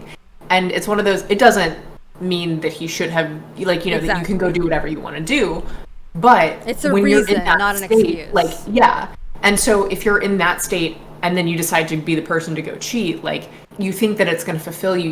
You think it's going to emotionally fulfill you. And I think that we also need to, in approaching relationships, take a step back and be like, am I in a good place to be in a relationship, or is this going to be you. bad for both of Yes. us? Because a lot of people just want to hop into relationships just because they can, or because they want someone to lean on, they want someone to get that validation from. Like, after that relationship, I basically all of college was single by choice, because I was like, I know that I need to do some work on myself and figure out where I am with myself and be content alone. Because if you can be content alone, then you find someone who's also content alone, and then you get that added benefit of getting to be together. Yeah. And it's not like this like intense, like you need have to to have it. complete me. Like, Yeah. you want to be able to emotionally be there for each other, rely on each other, but not in such a way that it's like, if you don't have them, you will literally die, you know? Like, so I think that's another thing that we don't think about, because if we're entering into relationships before we're ready, we're setting ourselves up for some kind of hurt or some kind of, you know, big disaster potentially. Not saying you have to be perfectly well adjusted when you go into a relationship, because no one, I don't think, ever really is. But you need to at least kind of take inventory on yourself for a second and be like, all right, like, am I in a healthy place that it's not going to just be me taking from the relationship instead of being able to give and being able to also support? Yeah, I agree. And I feel like sometimes when you put that much pressure on another person, again, not an excuse for them to cheat, but a reason, they could feel overwhelmed, and they could be like, holy crap, I feel like I'm carrying this relationship. Like, I can't have a bad day, because if I have a bad day, like, who's gonna be okay for her, because she needs me to be on all the time, or he needs me to be on all the time. So I can't have a bad mental health day. Like, I can't have a bad day. I need to be on all the time. And I think for anyone, that can get like really exhausting, really, really exhausting, and constantly having to think like, oh my God, I didn't compliment them enough. Oh my God, what if like, if I don't compliment them, like then they get super depressed, and like that's going to affect our relationship. But that, no one needs that. I don't want that. Y'all don't want that. We don't want that. So for us to put people in that position, I've been there. Like, I've been that person where I needed, like, don't get me wrong, like, I love compliments. I love love. I love attention from my partner and all of that, and I'll give that right back to them. But I do agree with, like, there was a time in where I wasn't able to give that back, and I was taking more than I was giving. So I love that Aya mentioned that you should know and reflect when you're ready to enter a relationship, because that is, again, not an excuse for them to cheat, but that could contribute to your relationship falling apart.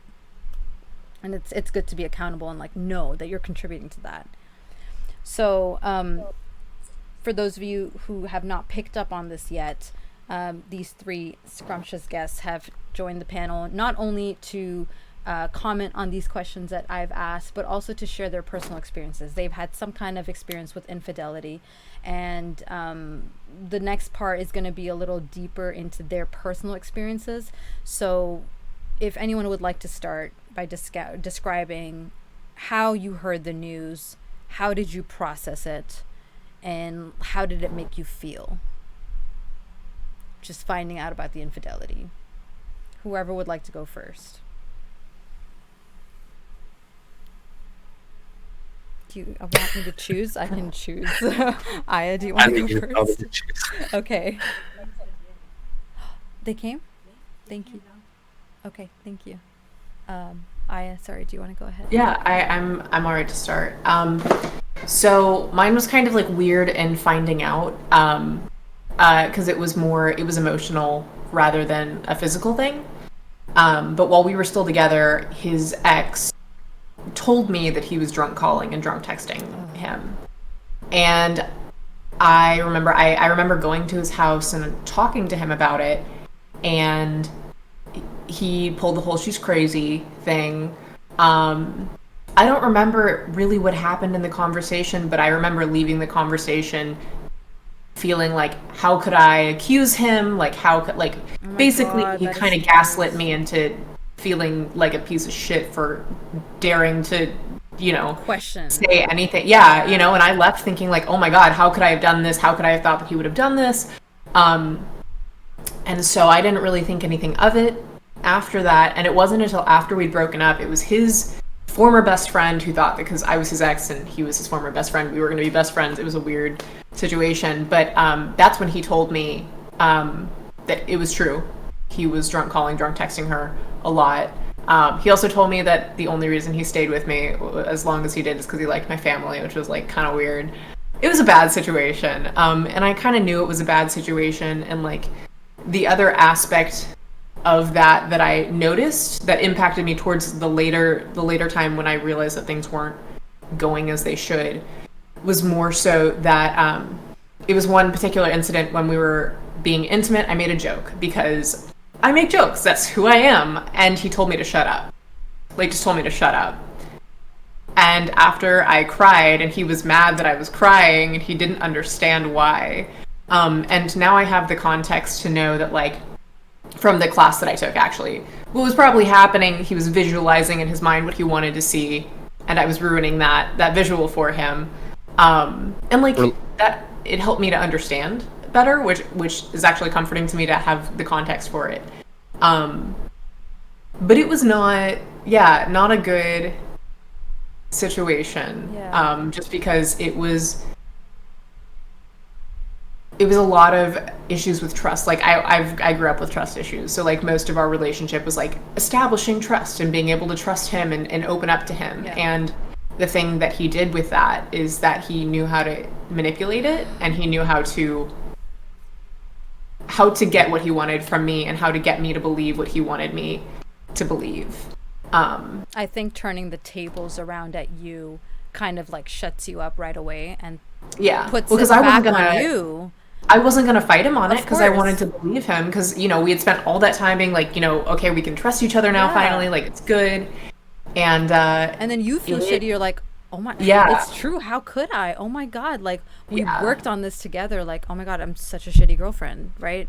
Yeah. And so I think that was honestly probably for me worse than physical cheating, because it made me question my own mental health, because I was having mental health issues during this whole time. Like I have a history of depression and that kind of stuff.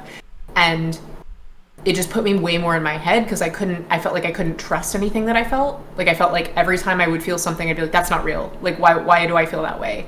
And it kind of taught me to immediately discount anything that I felt, or anytime I felt suspicious or felt like something was weird, it was just immediately, no, that's not the case. You're crazy kind of thing.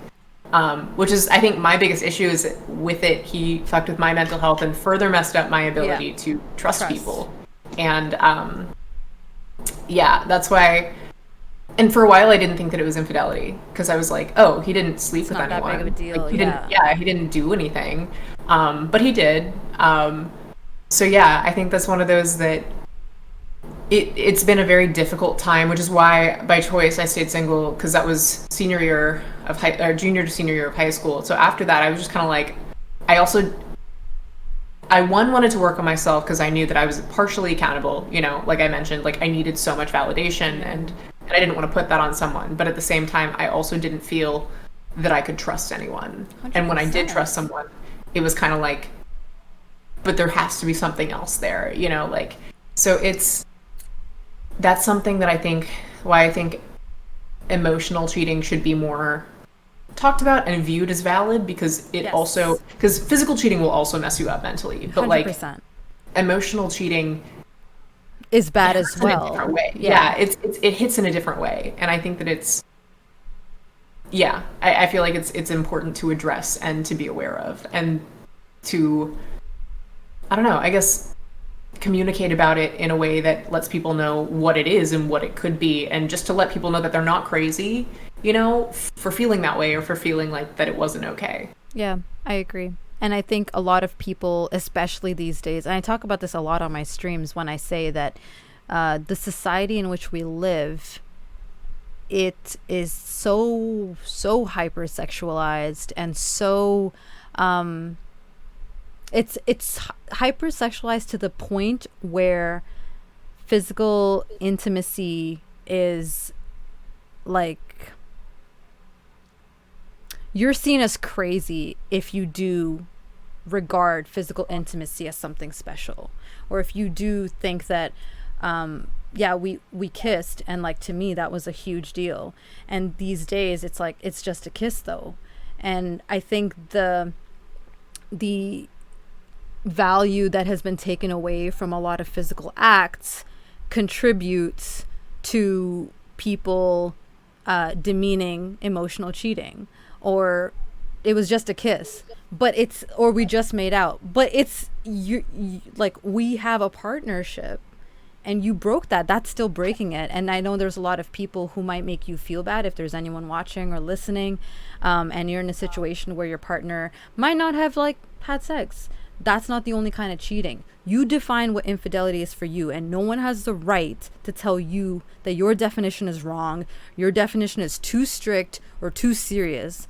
One thing I didn't like from the research that I was doing, or one thing that I came across, is it was almost like some of the blogs or some of the research that I was doing, it was not condoning cheating, but it was saying that we should expect it.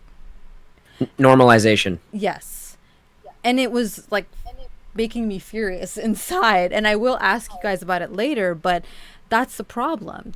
That's a problem with our society. This whole side chick business, it's basically adultery. You're basically encouraging that. And the whole like, oh, that's my side chick. My main chick shouldn't know about having my side chick. And like, we hear it in songs. We see it in music videos. We see memes about it. We see TikToks about it. We see funny videos about it. It's a thing. It like happens in our society. And cheating has become so normalized that you look crazy when you call out little things like emotional cheating, when it can be as traumatic as physical cheating. So I'm glad that you mentioned that, because physical cheating is not the only kind of cheating. It is whatever you think infidelity is, right? Mac, what was your experience like, or how did you find out? I have a very complex story. I don't want to take a ton of time, so I'm going to try and sum it up. But No, please go ahead. Take the floor, dude. Yeah. And I'm still very much in the midst of this. So it was crazy timing that you wrote to me on Twitter out of nowhere. Yeah, it was crazy. Because I'm like literally in the midst of this, of kind of watching a marriage fall apart. So for me, and I'm also going to try and like not go into some specific details, just because Absolutely. we have a child together, and I know like with the internet, everything's out there once it's out there. Absolutely. So I'm going to try and like think through what I'm saying before I say it. So yeah, we met about 6 years ago. She went to college up in York with my sister, and I met her through that. And she had actually come to where I live and met my family, and so like my whole family knew her before I met her. Oh wow! We're kind of introduced through that. Because she was your and then through this like friend, you said she was. Yeah. Okay. And then just like kind of through random happenstance, we started talking. She flew back to where she was from in the States, and we kind of talked over the summer, and it just happened very quick that we both ended up back up at the college. I had gone there as a student, so I went as in like an intern, and she came back as a student, and we happened to both go. And so we, at first, it was for me very platonic. Like I was very good friends with her. She was very interested in me to begin with. I mean, she had made comments to my family before she'd even met me that she was going to marry me. And so Damn. we just became like really good friends, spent time together all the time, and hung out all the time. And I had never met, growing up, I struggled with, and I still do, really massive insecurities of myself. I was a very insecure person in school and things like that, bullied a lot. And I'm in terms of like me interacting with girls, I was very like just insecure of myself. And I had suddenly met this person that I didn't feel like I had to be anything other than me. Just me was enough. And I felt so comfortable in her presence. I didn't feel like I had to put on a show or anything. And so we began dating. And and we got married really quick. So we began dating in October, and then we were engaged in February, and then we got married in May. So it was like very quick, Under a year. over the course. Yeah. And really, like even when we were dating, there was things that about her that I noticed that weren't like massive red flags. Mm-hmm. They were just little things that I was like, well, I think this is just like some little bits of immaturity. I'm sure I have those things as well. Or I'm sure that getting married is going to make us both grow up. We're going to just become different people through this. And like I had talked about earlier, there was definitely a massive mental health struggle for her in the midst of our whole relationship that just gradually declined. And so we were married for a few years, and we'd talked about kids, but it was like way off in the future. But she got pregnant, and that was kind of like a really critical moment for me, because up until that point, we had in our relationship struggled with different things about each other, and for me was just her standard of living, in how she like in her space, what she deemed as acceptable mess and things like that was very like a different whirlwind from yours. Yeah. And it was something that I had noticed when we were still dating, but just assumed would change. Right. Which I think is on me. That's my fault. But yeah, so when we found out that we were having a son, the discussion suddenly was like, okay, well, I can live in this environment. For me, this is acceptable, but for a child, this is a dangerous environment. Like, this is unacceptable, and it needs to change. And so, after many talks and stuff, it didn't get resolved. And so one night, we at this point were not in a great place. Like, we were sleeping separate rooms of the house. Our communication, like, that's the big thing that we've talked about. The communication was just like gone. For me, like, when I encounter tough things, I just kind of shut down and I bottle everything. Do you need someone to kind of like probe and like help you get it out, or does that not help at all? Yeah, well, yeah, a little bit. I'm just very non-confrontational. So I think, like, for me, if you see a problem, sometimes I'll address it, but sometimes it's just easier to ignore it, get over it.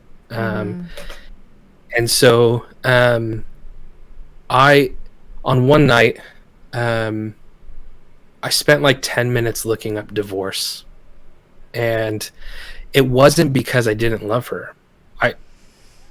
It's kind of cruel. I still love her even after all of this. It was because when you bring a child into a relationship, it changes everything. And for me, I was fearful for him. And so she had like one night snuck in and looked at my phone and saw that search. And like a week later, I came home and she was on a plane to America with our son, pregnant, and was just gone. And that I had never experienced a low point in my life as low as that. That destroyed me as a person emotionally. It was just brought me to my knees. It was just like my whole world was gone, and I'm just in a house alone. And looking back on it, I think it was a bit manipulative. I think it was a power thing to kind of put me back in my place, because it did. I reached out to her, and I was the one that tried to fix things, and she's gone, and I ended up cleaning up all of her mess and making our home. And she eventually came back, and as soon as she got back, she locked her social media, locked her phone, passwords, everything. And that was something that for our whole relationship, we were always open. For me, she knew all my passwords, she knew everything. It was, I'm an open book, I have nothing to hide from you. You can pick up my phone whenever you want. That was never abused. It wasn't like we were spying on each other, but it was just there. So it was like, that if you wanted to, you could pick it up and see. But I was like, when she came back, I was like, what's going to happen if I address this again, or these different things? And I was scared that she would disappear again. And so there was a lot of things that I just became okay with or allowed. And so quite a few months went by, and we were in the process of moving. And we moved into a new house, and so we didn't have internet. She didn't have internet on her phone. The only internet we had was my phone. And so we moved into this house where I'm at now, and it was like really good. It was these moments where we had some really sweet moments together as a family with our son. He had been born, and it was like I'd been working to get us this new place and working up in my job, and it was like I kind of felt like I'm there. I've achieved it. Finally. This house, I've got the job I want. I've got the family. And she had asked to use my phone, and I let her because she didn't have internet, and she forgot to like log out of her Instagram. And so I'm like, okay, I'm going to bed. I got work in the morning. I went upstairs, and I don't know why. I opened up Instagram and I saw she was logged in, and I just scrolled through her messages. I was looking for one specific person that she knew, because I had this like gut feeling something was wrong. I didn't know how to address it. I was like, I know that if there's something going on, this person she will have talked about it with. And so I scrolled, and it took 2 minutes, not even, and I saw that they were talking about someone, and I went downstairs and kind of confronted her about it. And yeah, it was basically that she had met someone online. And it wasn't that she'd gone searching for him. They just connected over like a Reddit post. He like commented on something, a picture of her, saying like, you look really pretty in this picture. And the door opened, and she chose to continue talking to him and kind of walk through that door, and that developed into like an online sexual thing. And that was like a relationship that lasted for a few months that I didn't know about. When I found out about it, it was over already. It was something that she had said in the message, like, yeah, he just wants to be friends. And so, yeah, I was like really willing to work it out for a very long time. But then I kind of found out that it was more than just the one person, and it kind of became just like a more sexual thing. But it's one of the things that really was difficult, more so than just the cheating, was I read some of the interactions between her and this guy, but also her and her friend. And in both of those conversations, there was periods where I was the talking point, and it was devastating emotionally and mentally to have found this person that you feel like completes you and is like having grown up with all of these insecurities, and feel like this is the person that makes me feel entirely secure in life. I'm just me, and she's happy with it, and I love that.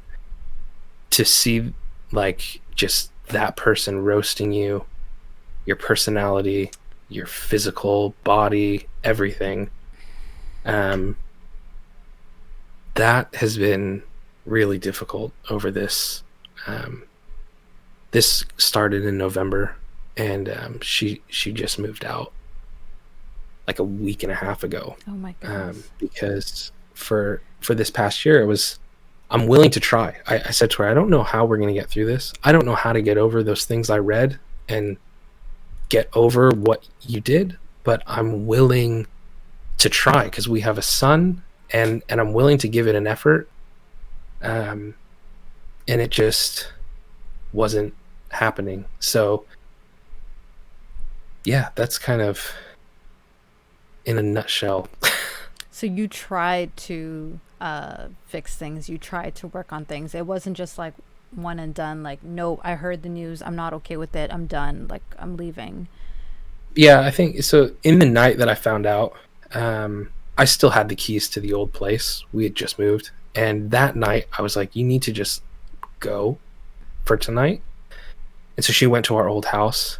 And I think that was just in the heat of course, like, just like not knowing, just like your whole world just falls apart. Like, you just need a minute. Like, just give me 2 minutes to just absorb everything. Yeah. And then she came back. And it's just been like this slow, gradual separation since, of just like, I don't know. I wanted it to work out. I've said to her, I feel like this is just like the cruelest situation, because in so many ways, I still feel like she is my soulmate, even though she did all these things. I just don't feel like I'm hers, because I still don't get how you can do that and then stay in that and not try and fix it or fight for it. And so, yeah, that's kind of where we're at now. It's not a fun place. It's not. And your first, I guess when you first heard the news, was it shock or was it rage, or like, what was the initial feeling? It's weird, because, or is it like, no, this can't be real, or disbelief? It was like a bit of both. It was like half of me had kind of expected it, like, yeah, because you were looking for the messages, but yeah, there was things that were just off when she came back, and I knew that they were off. And so like that kind of thought was in the back of my head. I didn't think that she was going to do that. I didn't think that's what she was capable of. Right. My thought was maybe she's going to leave again or something like that. So it was like I expected it, but I was still in disbelief by it, because I mean, when you marry someone and you make those vows to each other, like, I never assumed that was going to be the place that we found ourselves 5-6 years later. So yeah, it was definitely a shock. And if you don't mind me asking, are your parents married? Yeah, my parents are married. Okay. Is that maybe a reason why you thought that you would not even ever find yourself in that spot? Because once you get married, it's sort of, that's just a commitment you make. Maybe. I mean, it was definitely, that's, I think, part of it, but also was just that feeling of like how she made you feel. Yeah, she made me feel like I was the best person in the world. She made me feel like I was the most desirable guy out there, and I never felt that in someone before. And so that's one of the hard things now, to try and bridge that, is to know I'm not the most desirable guy, because someone else took that spot over me. There was a moment where someone else became more desirable than me, and I know that people can move past infidelity in relationships. I've seen it. It's people that are very close to me that are able to mend the relationship. I don't know how you get there. For me personally, I don't know how you get those words out of your head, and you, like, from then on, when it's like, even in the months after, like, an I love you, there's just doubt there, where you're just like, well, how do you turn it on and off and on again? Like, I don't know. It's a complex thing. It is. I think there's a lot of things that you're dealing with internally too. Like, it's not just about questioning her actions and what she was thinking, what she was feeling. It's all about, you're also like looking introspectively, like, what was I lacking, and I wasn't good enough, and I like you're it's that's a lot. There's a lot going on, and on top of it, you said you have a child that you're trying to take care of as well, and you're trying to Yeah, take care of the divorce. So there's a lot on your plate right now, Mac. it's like I said, where it's like you need to like in the aftermath of all that, you just kind of need to spend some time taking personal stock of yourself. And I think Yeah. like I can look at this whole thing Yeah. and know that there were definitely things that I did or I didn't do Yeah. that would have been justifiable reasons for a breakdown in a relationship. Um, and so I think there's a lot of like healing that just it takes time to kind of feel lovable again, or like 100%. that you um aren't you didn't deserve that. And I think that nobody deserves to be cheated on. Mm-hmm.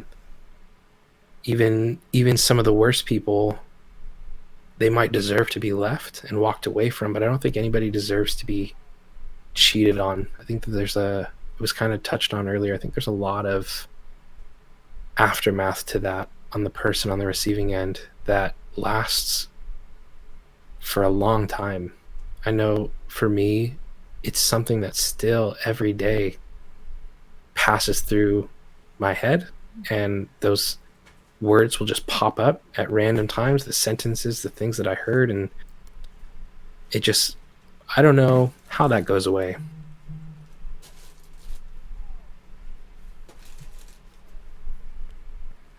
Yeah, I think that it definitely takes a very very long time if a relationship that didn't end in infidelity takes years to heal from. And I'm not saying that in a discouraging way, like it's going to take you that long, but also there's no shame if it takes you that long.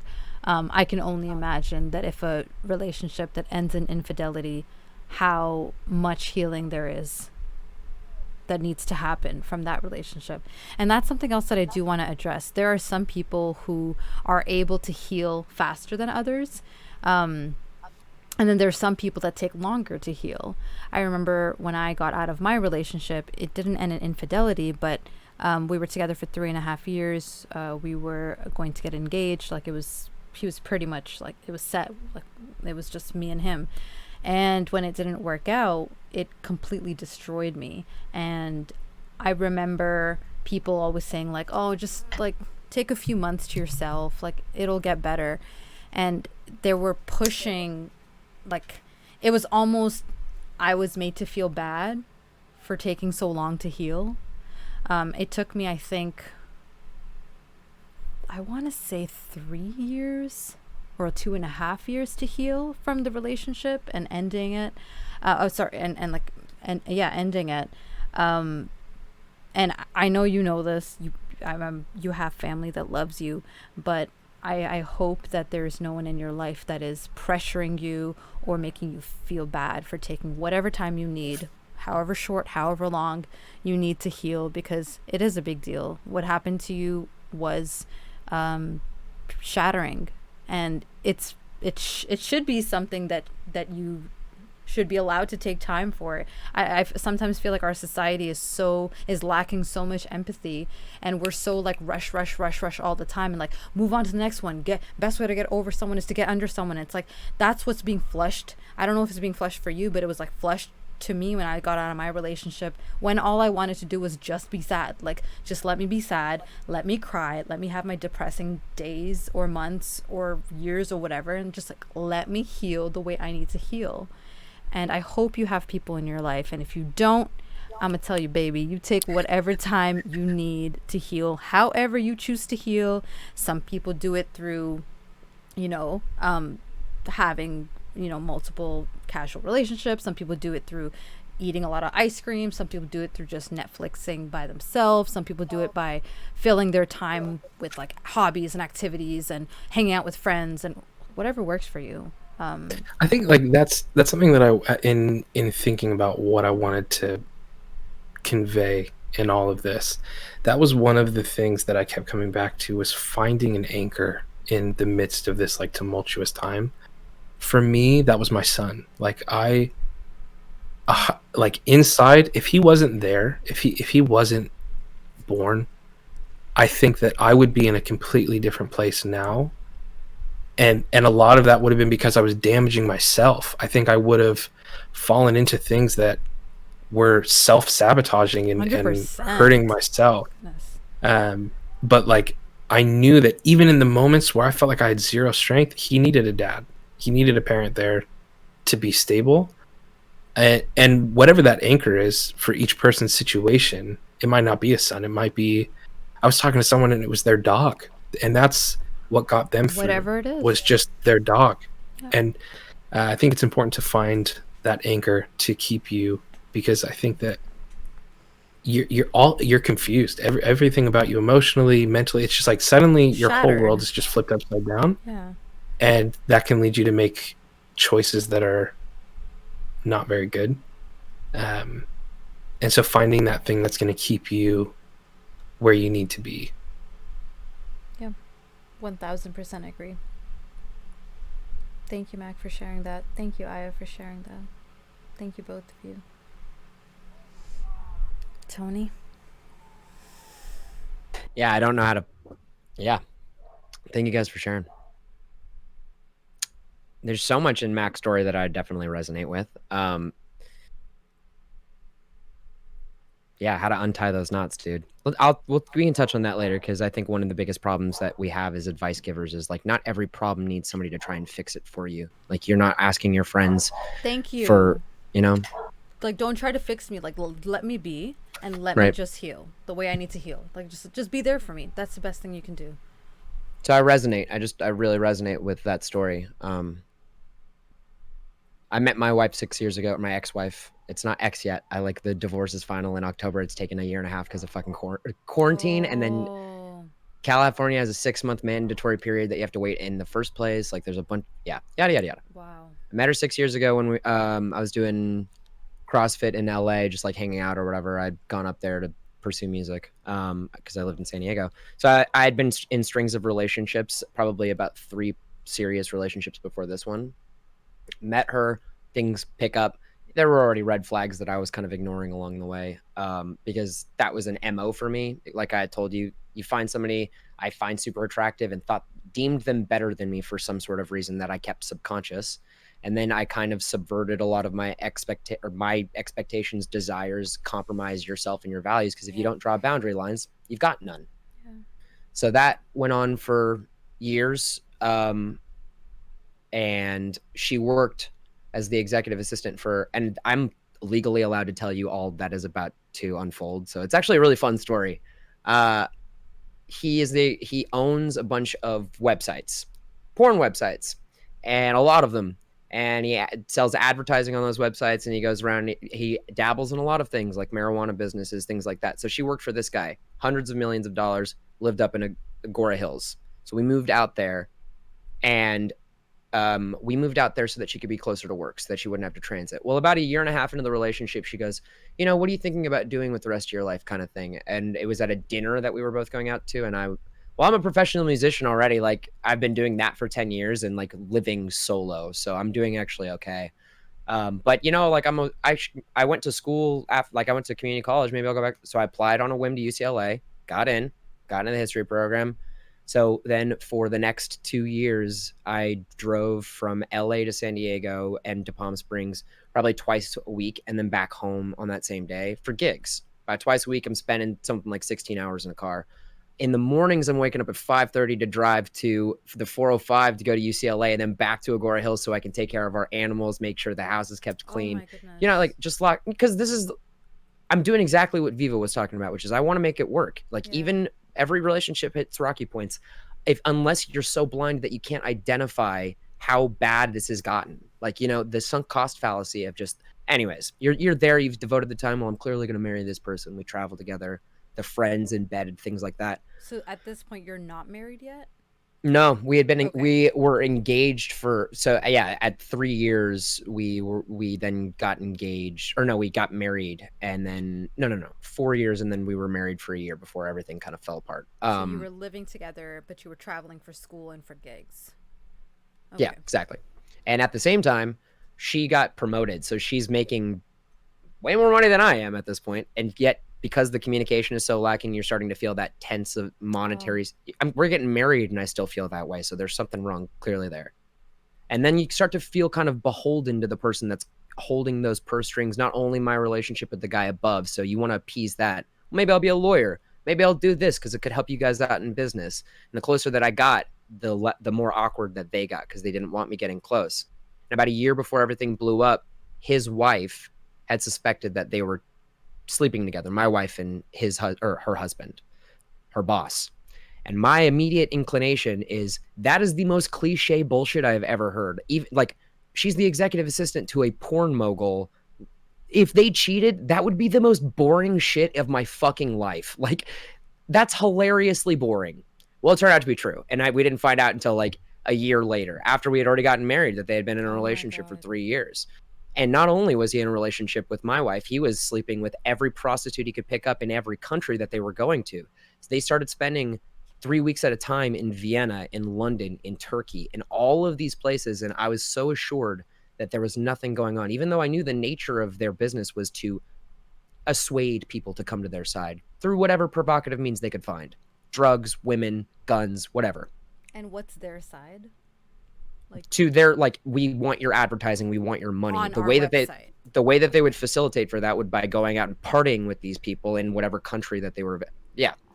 So then I was on everything's getting pretty shitty after a year because she's gone every 3 weeks and I'm starting to she's getting Rolex watches. She's getting fucking cars. She's getting all this shit. And I'm thinking, you're working for this. It must make sense. And I'm working for this. So it's all good between us. When I'm really just like blinding to myself to the subconscious things that I'd already been doing in previous relationships and was embellishing in this one, like fully going into my bad shit. So yeah, I was on a gig for 4 days in Arizona and she had come back after being gone for 3 weeks and she was about to leave again is what I was being told. So we had already been seeing counseling and I remember I was in the middle of the 4-day gig session that she had been like, we need a counseling session. And I was like, okay, well I can fly back. And I got a message 5 hours later being like, are you going to fly out here for the counseling session tomorrow? And it's like, yeah, for sure. Let me pick up an 1.5-hour flight to LA so that I can go to an hour counseling session with you and then fly back to Arizona so that I can finish my gig and then drive back to San Diego, like to get our dog that I had to leave with my parents in San Diego so that I could do this thing. And so I do that stuff. We didn't do the marriage counseling thing, which is, in the same way that you'll beat yourself up about things that are absolutely not your fault in this. That was where my head, I should have gone to that marriage counseling. No, fuck that. This thing was dead in the water. So I drove home, picked up my dog after the gigs were over, drove back up to LA. Flying to Arizona. And that's where your head was at. Like, I should have done that. I should have just done that. Well, after the fact, when you're still feeling tense, like you bear some responsibility in this. Cause at the point we didn't know that I was cheating. Anyways, I drive back home. She breaks it off after I'd already driven 3 hours up. Now I got to take the dog back and bring whatever equipment that I can back because I drive a fucking Prius. So it's like stuff a majority of my life into the back of a Prius. So then I did that, drove home, pretty devastated for that first week. I turned my phone off and I got rip-roaring drunk for 3 days with my friends, like absolutely plastered. And on the third day I woke up and I was like, I'm not doing drugs or alcohol. And then I went clean for like a year. Just like on a whim. It wasn't like they were like a crutch for me anyways. I just like had been super devastated. And I felt like if I was going to heal, that the best way to do that was to like not involve any other sort of substance, which was awesome. Felt really great. So about a week later, she hits me up and she's like, we're not going to get a divorce. We're going to get an annulment because it's just going to be way simpler. And I already looked this up. You can't get an annulment in California unless you like 5 specific reasons. You didn't consummate, you are related to the person, you're underage, things like that. Not time. Time is only in New Jersey and Nevada and other states. It's like an abrupt annulment mean? Means the marriage never happened. In California, they have this thing called, it's a no fault state. So 50, it doesn't matter how long you've been, it doesn't like what you came into the relationship with, 50-50. From the marriage on, 50-50. You cheat, doesn't matter. They run away, doesn't matter, 50-50. So she wanted an annulment, which I'm like, I love you and I'll do anything. And my best friend, who is the most skeptical person on the planet, goes, I wonder why she, as somebody that's making so much more than you and has been sleeping with her boss, or possibly, would want an annulment over a divorce. So that kind of clued us in. And at this point, the wife of the boss had already hit me up and starts going, no, they like something I definitely fishy going on, because when I saw them, I visited them in Vienna and there was something going on. She leaves and stays in Vienna for 7 weeks after she leaves me. So it's up to me to go up to my house and get all my shit. I did. Her mom's there. I like everything's kosher because we had set it up until I go for the safe where I know a bunch of my stuff and her stuff is. And then her mom boxes me out and threatens me with a knife. We had to call the like the cops to come in. And I'm like, I don't have a record. Like, you don't have fucking like, no, yeah. So they were stashing money for the boss and drugs, like a slew of other things they were stashing. Yeah. So like, it turns out like they had a crack addiction. They're on drugs. They are living in Vienna, yada, yada, yada. It's a spiral that I never knew I was associated with. Like that was a lot of coming to light. So it was less me being like so emotionally vulnerable and more just like, this is straight out of a fucking miniseries. Like, yeah, like that's truth is stranger than fiction level kind of shit. So like over the course of the year, you try to heal, right? Like it's been about a year and a half now. And over that course of that year, you present in your mind to like try and heal, and they're dead in the water. He's going to jail for fraud and embezzlement from the FBI. Like his wife sent me the article. It's a 30-page article with all the court documents. The dude's been embezzling money for fucking years. Like it's insane. And she's an associate. She's like listed in this. So like I'm good.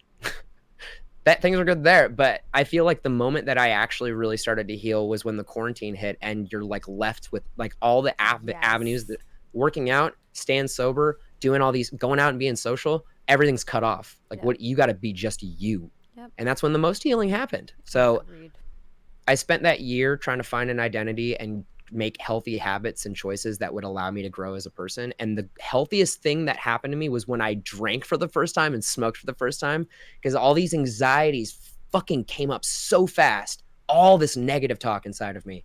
And for the first time in my adult life, I had had enough contextual history and things that I had fought against to be like, fuck that. I'm awesome, dude. Like I've been indoctrinated for the last 5 years into thinking that I'm some piece of shit. And it turns out that's going on. I'm awesome, dude. Like, so sometimes it takes seeing what you don't want and being a part of it to get the opposite direction. Like I don't fear relationships. People keep talking about like fearing commitment going forward. I don't. I just have been in so many unhealthy ones because of my own play in it. Like I'm responsible to a degree. I didn't cheat. I've never hit her. She abused me once, and we were both drunk. So like we were, I forgave it and we moved on or whatever, but clearly there was some negative shit. And I chose that. Like I put that out there and that was me. My picker was broken. I bear responsibility, but that's not my story anymore. Like I'm happier than I've ever been. 5 months ago when the quarantine hit, and I'm like, every relationship I've ever been in, they've never really cared that I've played video games. It's always been kind of like a bad thing for them. Oh, well, it's juvenile. They always told you growing up that like games you'd grow out of. I never did. And that's not a bad thing. No. Now there's an avenue for us to do it. And I went 3 times in. So it's been a month of me streaming and I am happier than I've ever been in my fucking life. Like seriously, being a part of that. And this is the end of the story, is just being a part of that and seeing so much of what I don't want anymore. It helped me learn to communicate as an adult with people that I was partaking in relationships with. And then recognizing that sexual attraction and friendship can be compartmentalized because one is biology and the other is finding that you have commonalities with people. If you want to engage in sexual relationships with people that you care about, you need to understand that being an adult, having open communication, being respectful of the other person and like what they want out of something. Yes. Like those things I could never have learned if I didn't get completely destroyed a year and a half ago. So I try not to make that the cape that I carry around for myself. But to Viva's point, I've had so much distance from the situation, not living in the same city, living with my family, like getting to like consolidate again, that the healing was taking place. And if like Viva, that can happen for you, it will. Like that area that's needed to heal, it does take time. And I wish I could punch every person that ever fucking told me that, seriously. But like doing nothing it was more healing than anything else, because it like just allowed cultivation of growth and healing to happen inside of me. You wish you could punch who? Anybody that told me that time heals all wounds, which it's true, It's 1000% but true. I did not want to hear I at that time. I want to punch you the fuck out, Thank dude. Yeah. you. I had the same reaction. I'm like, that is not what I want to hear right now. What I want to hear is, it's shitty what you went through. I'm sorry you Just feel say it that sucks way. and drink this beer with me. Just say it sucks. Just acknowledge it shouldn't have happened. Like, just acknowledge that. Yeah. Tony, you said something. You said, that's not my story anymore. But what did you say right before that? It's not the cape that I wear. It's not the story that I tell myself. It's not the first thing that when you approach me, I go, hey, you should know this facet about me. I've been divorced and been through a wreck of it. Because all of these great qualities about me existed before I let that overcast them. And to say, I'm only in this position because I went through, that's true. But you don't need to know all of that to know that I'm fucking awesome. I'd rather just spend a great time with you, have fun, get to know you. Like, that's non-sexual, that's friendship, that's whatever. Mm-hmm. Like, I don't need to tell you that I've been divorced and that's something you should understand about me because that's part of my personality. No, like, the point of healing is so that you can acknowledge what happened in the past and move forward, because you got two eyes in the front of your head to look forward, not backwards. Mm-hmm. And I like that you said you took the time to reflect on what happened and acknowledge the parts of you that were at fault and then move forward. I think too often, and I was going to talk about this on another topic, which I might do it on another day, but a lot of the times the onus is always put on one person, and it's always said like, he was a dick, or like, she was not a good person, this and this. But a lot of situations that we're in or we put ourselves in, there needs to be a certain level of accountability, and I feel like accountability is so important. You being accountable for something doesn't take away from them being a dick. They can still be a dick, but you should also be the person who looks back and says, no, I let myself be in a situation like that. Right? Like, I was in a situation where the guy barely gave me any time. He would meet me like once a week, and you accepted for an hour. And I was so frustrated with him, and I was like, he doesn't treat me well, but I stayed. Yeah. So yes, he's a dick, 100%. There's like no denying that. But I need to be accountable for my choices. I let him treat me like crap. Yeah. I let him treat me that way. And I think part of healing is acknowledging that I done goofed. I didn't recognize my own worth, so I settled for less. And like so I'm an artist and I'm a musician, and I take it Yoshi is an actress and a performer as well, and I know Viva's a musician. Raven, you're in the entertainment field as well, or? I'm not. Okay, well, that's fine. Cool. We're just gonna block you out of this part.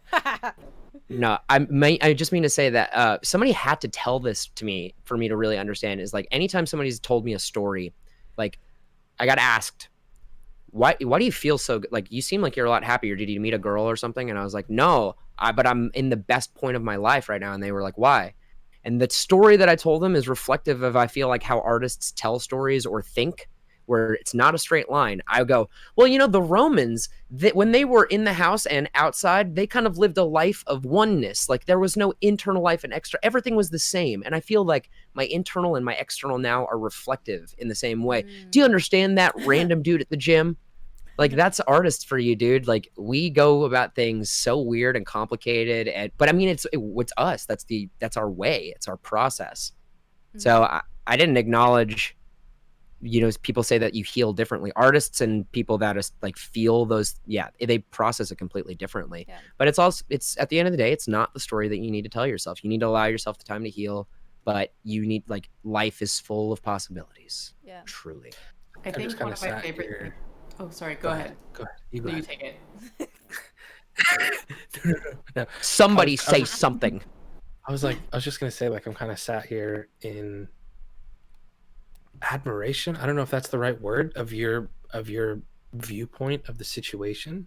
Because, like, I think it's interesting. I the way that I think about it is, like, I was in this car that's just speeding along, and it, like, this person dictated my life for so long, and I just decided, I'm getting out. I'm not doing it. You're not stopping the car, so I'm going to get out. And I jumped out, and I'm still kind of in that process of rolling, but it's slowing down and it's starting to stabilize a little bit. But I really respect that, where you're at, and I appreciate you sharing it a lot. Yeah, and you went balls out for us, Yeah. seriously, man. And they like, I couldn't give any less of my story, and not to discredit where you're at in it. I just like, you are so in it, like so close to it. It takes a long time to pull out before like the healing that you didn't even know could happen happens. Yeah. So when you were telling that story, I fucking felt like I was resonating so much with the points. Like I really was, because like your point about the car, it's like being inside of a car versus being outside of one, to be honest. Like seeing that, just that perspective is enough of our own minds versus people, what they view on the outside. Exactly. So, man, thank you for sharing. And you, Yoshi, seriously. Absolutely. Yoshi, what were you going to say before? Oh, yeah, I was just going to say one of my favorite things that I've ever heard, it was actually in one of my acting classes, because the weird thing about an acting class is you actually have to, like, air out a lot of your dirty laundry in moments to get to emotional places. So, like, you all know each other, like, you get to know each other pretty much day one, and, like, a lot of it is our own insecurities holding us back from being able to do things. And one of my professors, well, two things that I got from him, they're two, like, things that I live by. One of them is curious, not critical. So like in reviewing yourself, in giving yourself feedback on situations, be curious, but don't be critical.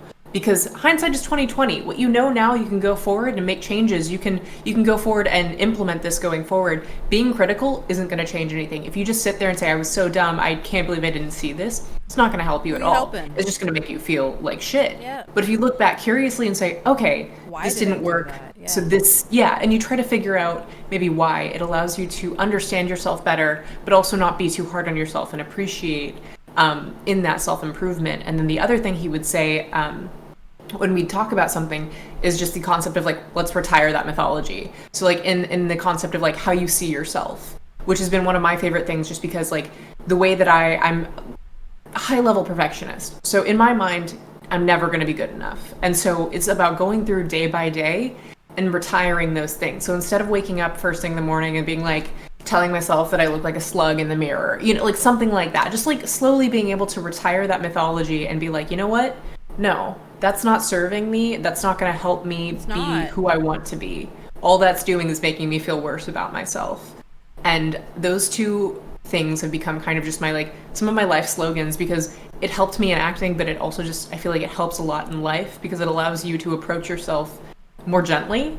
And I feel like we all have tendencies to be harder on ourselves than we are on other people. Because, like, I, with like mental health, I'm always like, why am I not over this? Why am I still having issues with it? But if it was someone else, I'd be like, it's okay. It's fine. Take care of yourself. And so we have to learn how to care for ourselves as gently as we care for other people. And that's why those two things have been so good in allowing like the healing process to happen, because it allows you to learn and reflect and make better decisions moving forward, but not beating yourself up for what you didn't know and for what you can't change at this point.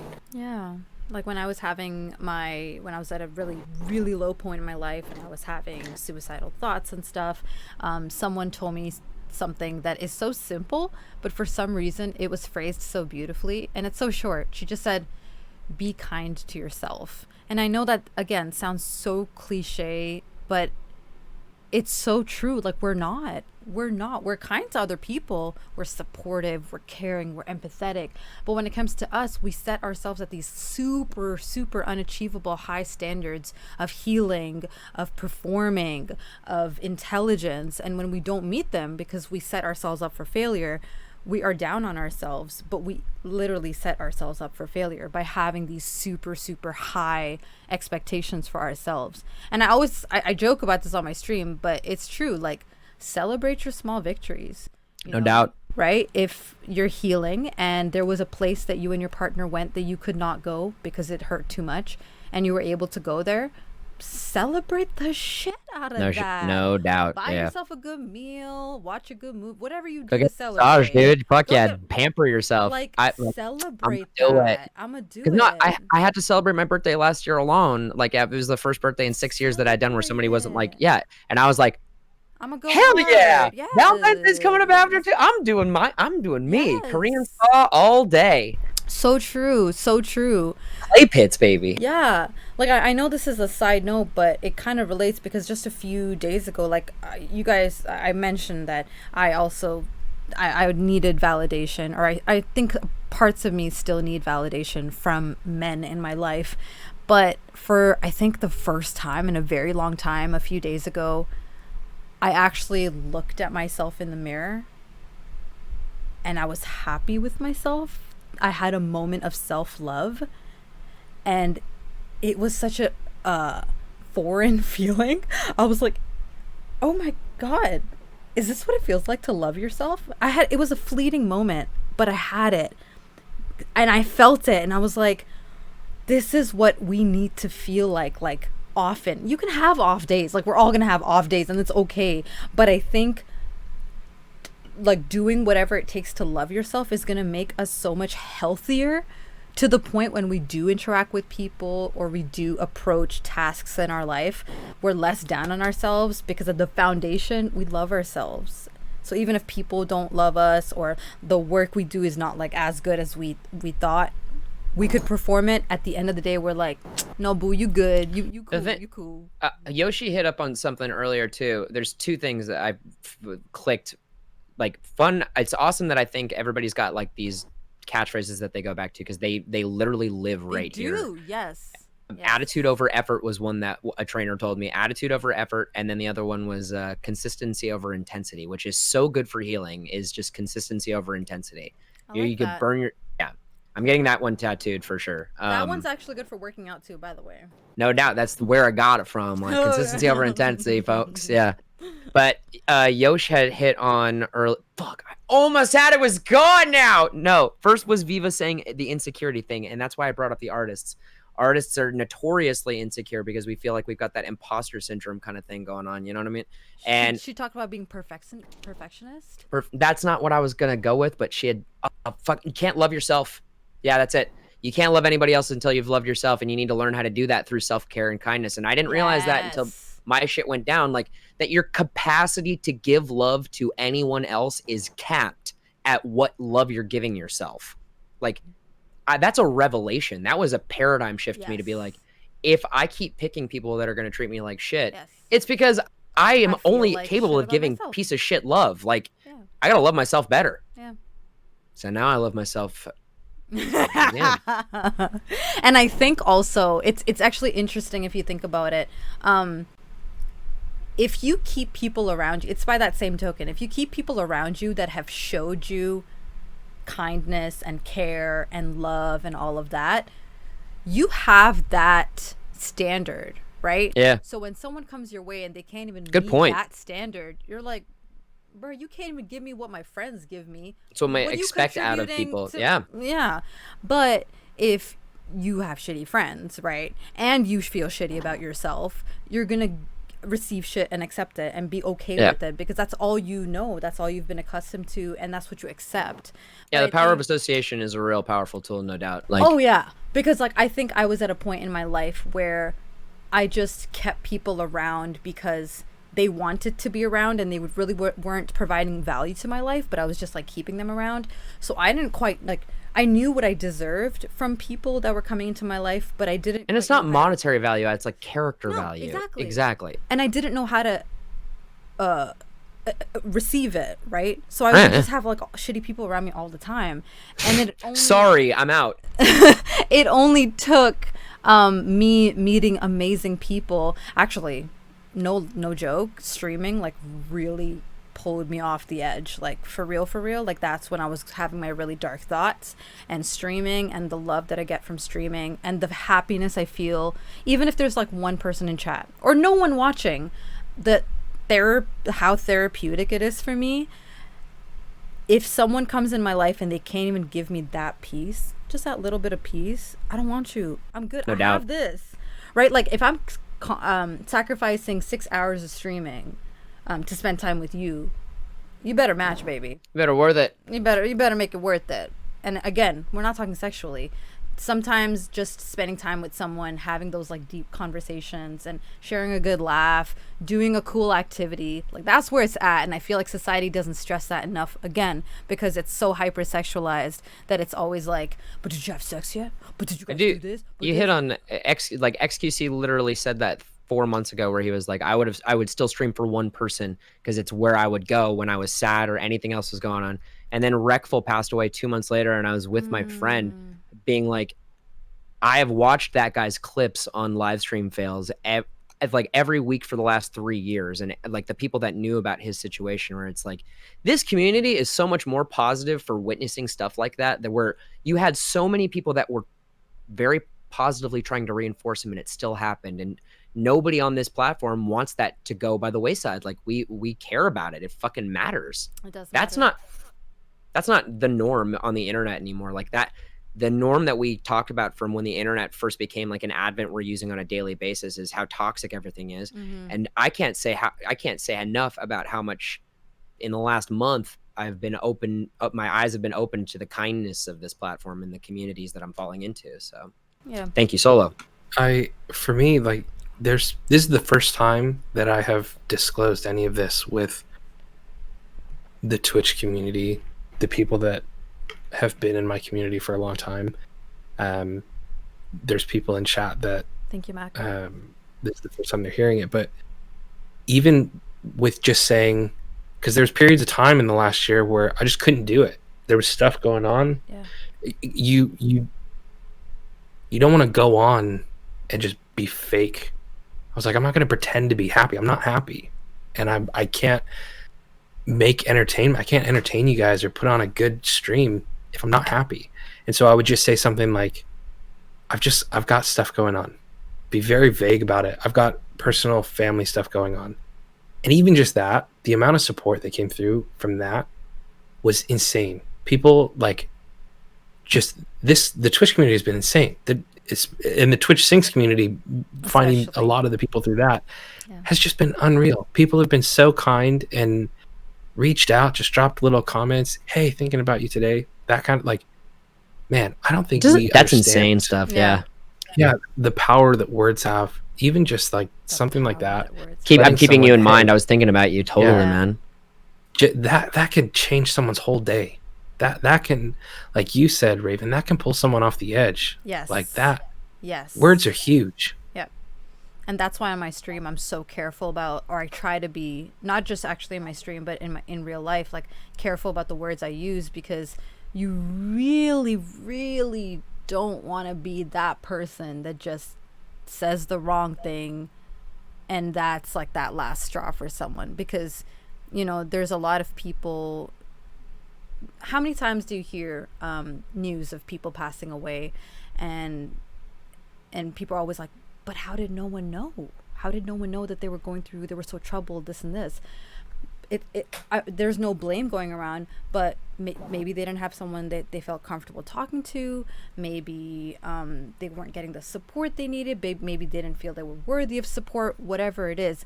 But what's in our control is how we make people feel, right? So our word choices, that's how we make people feel. Our vibe, our energy, how we carry ourselves, if we're empathetic, how we receive information from them, that stuff we have control over. So power of words, like, that's a real thing. Like, I was actually gonna dedicate a real talk to it, because it's important. And especially these days, I feel like people do not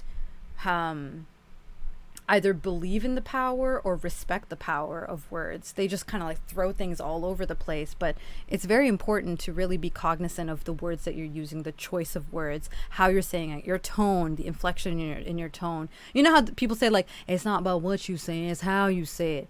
It's real though. It's real. Like, I was raised with that. Like, my parents like drilled that into me, that don't be showing me attitude, okay? If you want to get your point across, be polite about it. And it's true, and I'm very grateful that they gave me that. But I did want to ask about your experiences, guys. So when you told the news to your family or your friends, how was that received?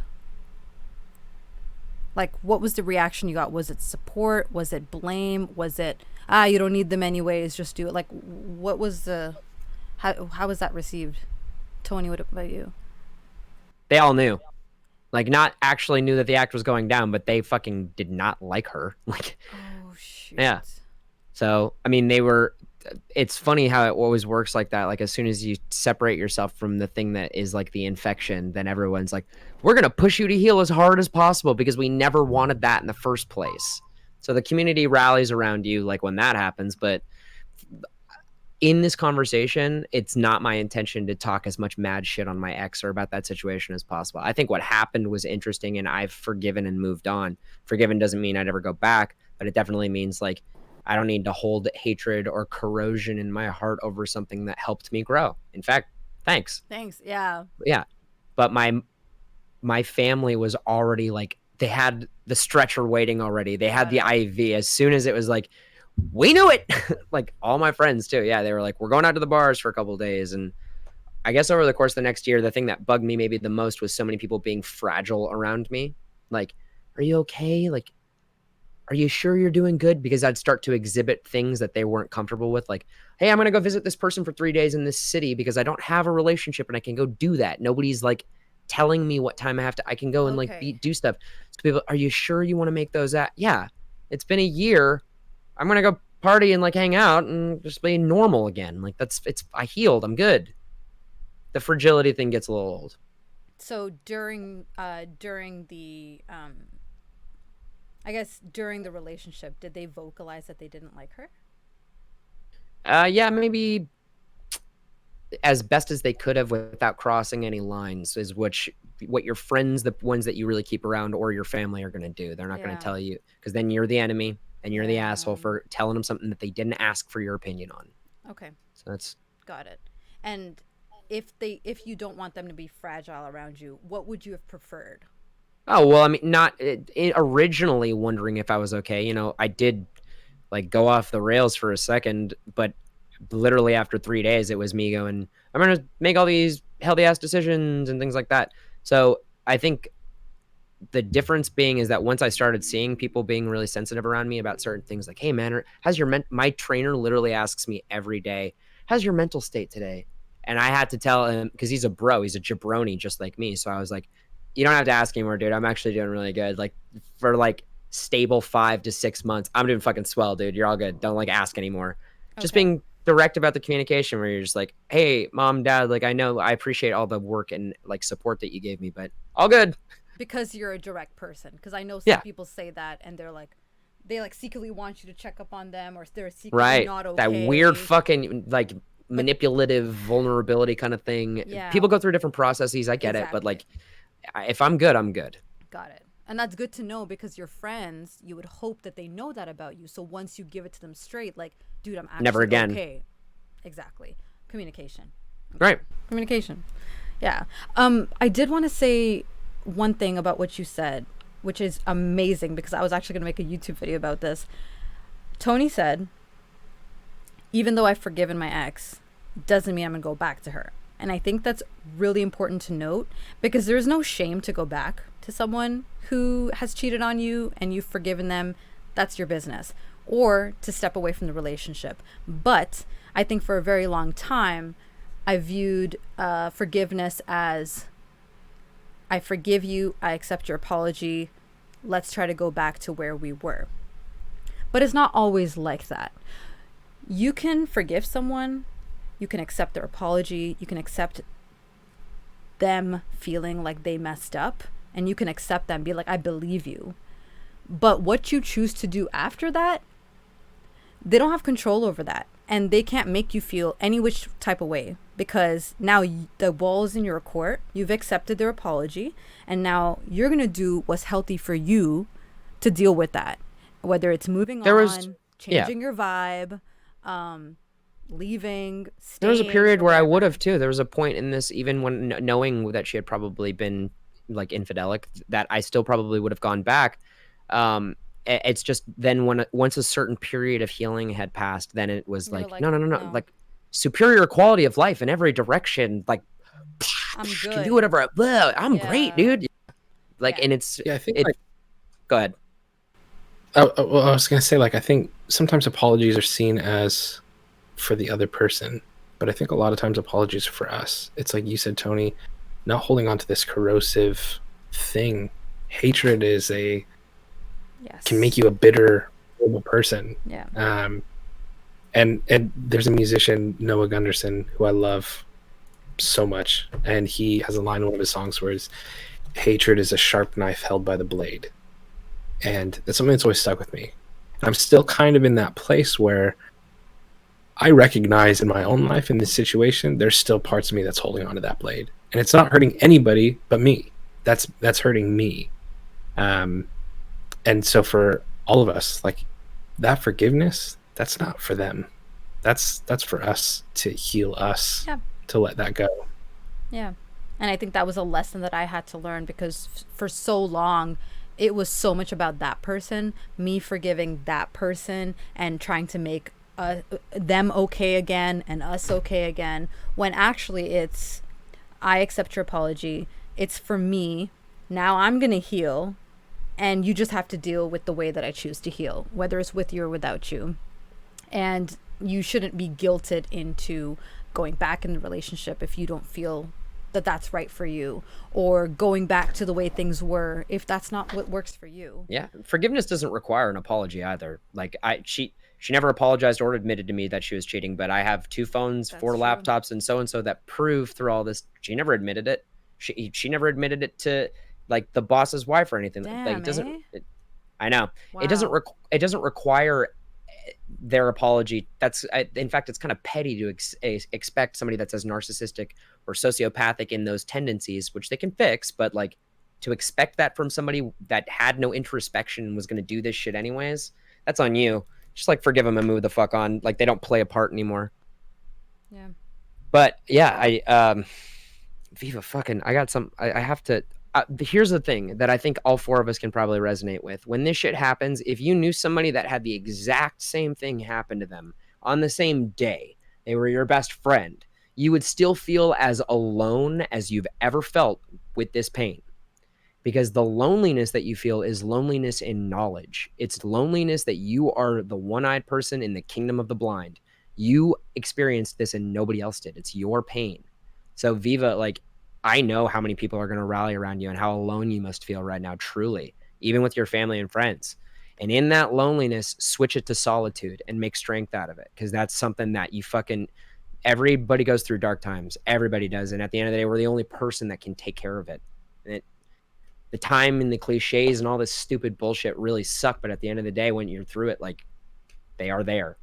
So I just wanted to say that. I know you probably feel really alone, and you're clearly not, which is what a lot of people convince themselves into, is that they're solely alone. But I always felt alone in knowledge. That was the most crippling part, was just like, I was the only one who knew this feeling and all the idiosyncratic, mechanistic bullshit, day by day football pushing that I was doing with finding out information or trying to heal myself. You feel alone. You kind of feel overwhelmed on it. I think sometimes the opposite of that is annoying as well, when they look at you and they're like, well, you have all these people you care that care for you. Like, why do you feel alone? Like, why is it so hard for you to heal? You have people that love you and care for you. My mom would say that all the time. Exactly. Like, so stop. annoying. It's insulting. But it's so annoying, because that just shows how removed they are from the situation, and they just don't get it. They just don't I used to say that, I know you guys care about me, but you just want me to get better. You just want me to get better. And that notion that they couldn't cross the paradigm of thinking, I want you to be better for yourself, rather than I need you to be better so that everything goes back to status quo, which is where I know that's where people don't want to see me as the problem child. So if I continue to be that, then they don't want to hang out with me. Can you go back to normal, please? Because this is getting really annoying. Or I think they don't want to see you sad. So on top of it, it's just like, can you just like be okay, because I can't see you sad. So they want to rush it, but you can't. There's no time for this, guys. Like, there's no time or like a pill you can take that's like, I'm all healed up now. And honestly, what's even so jarring, I guess, about the healing process is no one can give you a time. Like, you look like a 2-year type of person. You'll be good in 2 years. I'll give you 6 months. You 6 months. You don't know yourself. No one can tell you.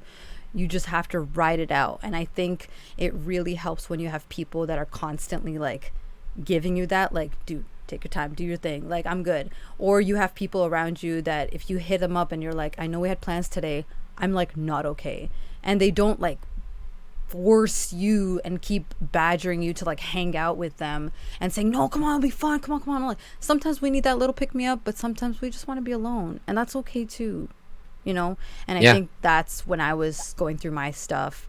I'm glad I'm like kind of a loner anyway, so I didn't have people to pressure me. But I know my friends, when they were going through their situation, they had a lot of their friends who would be like, but it's my birthday, come on, hang out with me. And I'm like, that is the most selfish thing that you can possibly say to someone that's going through a situation like that. You're a shitty friend. But Viva, we didn't hear about your side of the reaction, like as far as people figuring. Have you been able to kind of like tell anybody in confidence yet? What's going on, really? So like, my family has been incredible. My mom and my sister are in the chat right now talking. Oh, that's Mama Mac. Mama Lamaxter, Mama and then Mac. Sweet Maddie P is my sister. Oh, and then hello, I've also got family. like, there's a couple of my closest friends, Exotics, writer guy Ryan. They're here as well, and like that just shows like they've been incredible. It's kind of like exactly what you said, where there was a little bit of disbelief, where it was just like, wow, I didn't know that they were capable of that. Yeah. But there was definitely signs of things going wrong for a long time. Like when, like I had said, I met her through my family. They loved her before I even met her. Did that add pressure at all?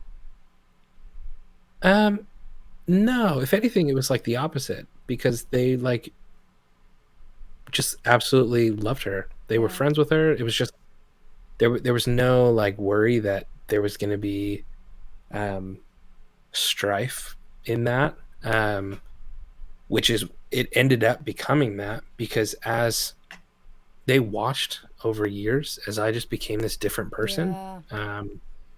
And I used to be this very happy-go-lucky, outgoing person. I just became withdrawn and quiet, and they knew stuff was going on.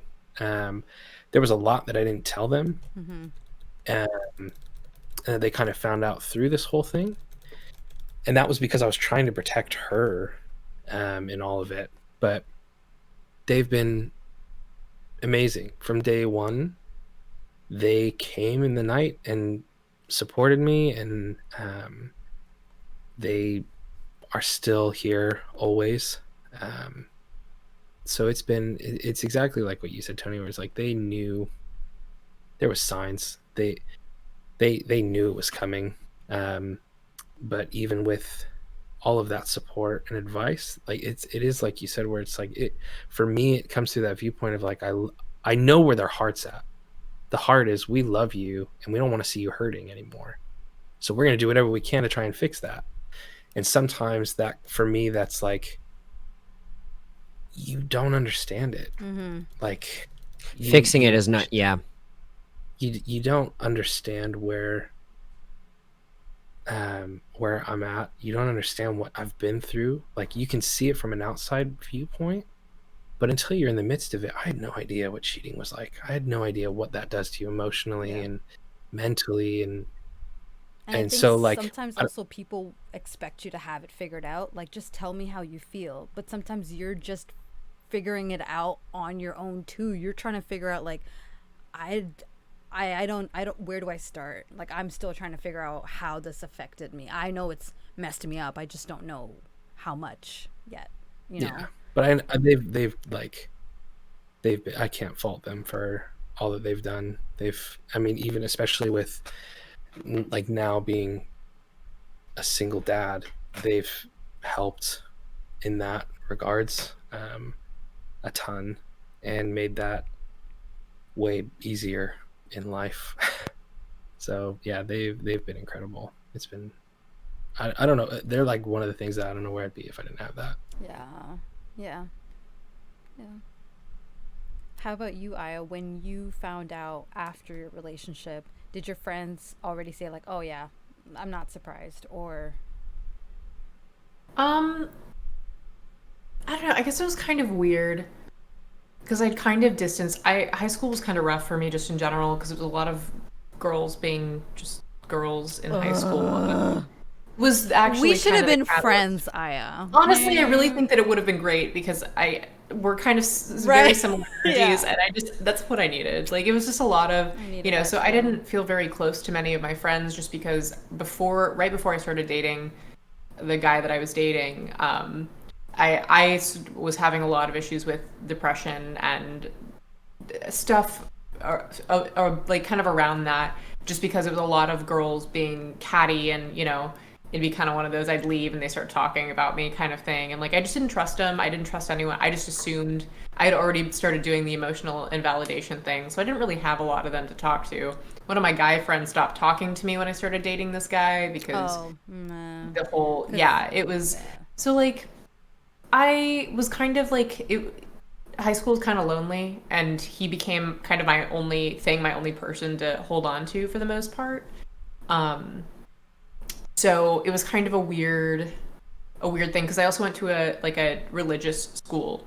So the fact that we were like being intimate with each other and stuff, like I hid it just because I was like, I don't want to be condemned to eternal damnation and hell. Like, I don't want my friends to look at me differently. Yeah. So I didn't really talk to anybody about any of it. And, I guess I like talked to my family about it a little bit. My family's always we've been through stuff, but we've come out a lot stronger, and thankfully I always have them in my corner, and like they were very supportive. My mom went all mama bear, where she was like, well, he wasn't good enough, she like went very protective, and my family was supportive. And I think that it was a big growing process for me as well, just kind of recognizing that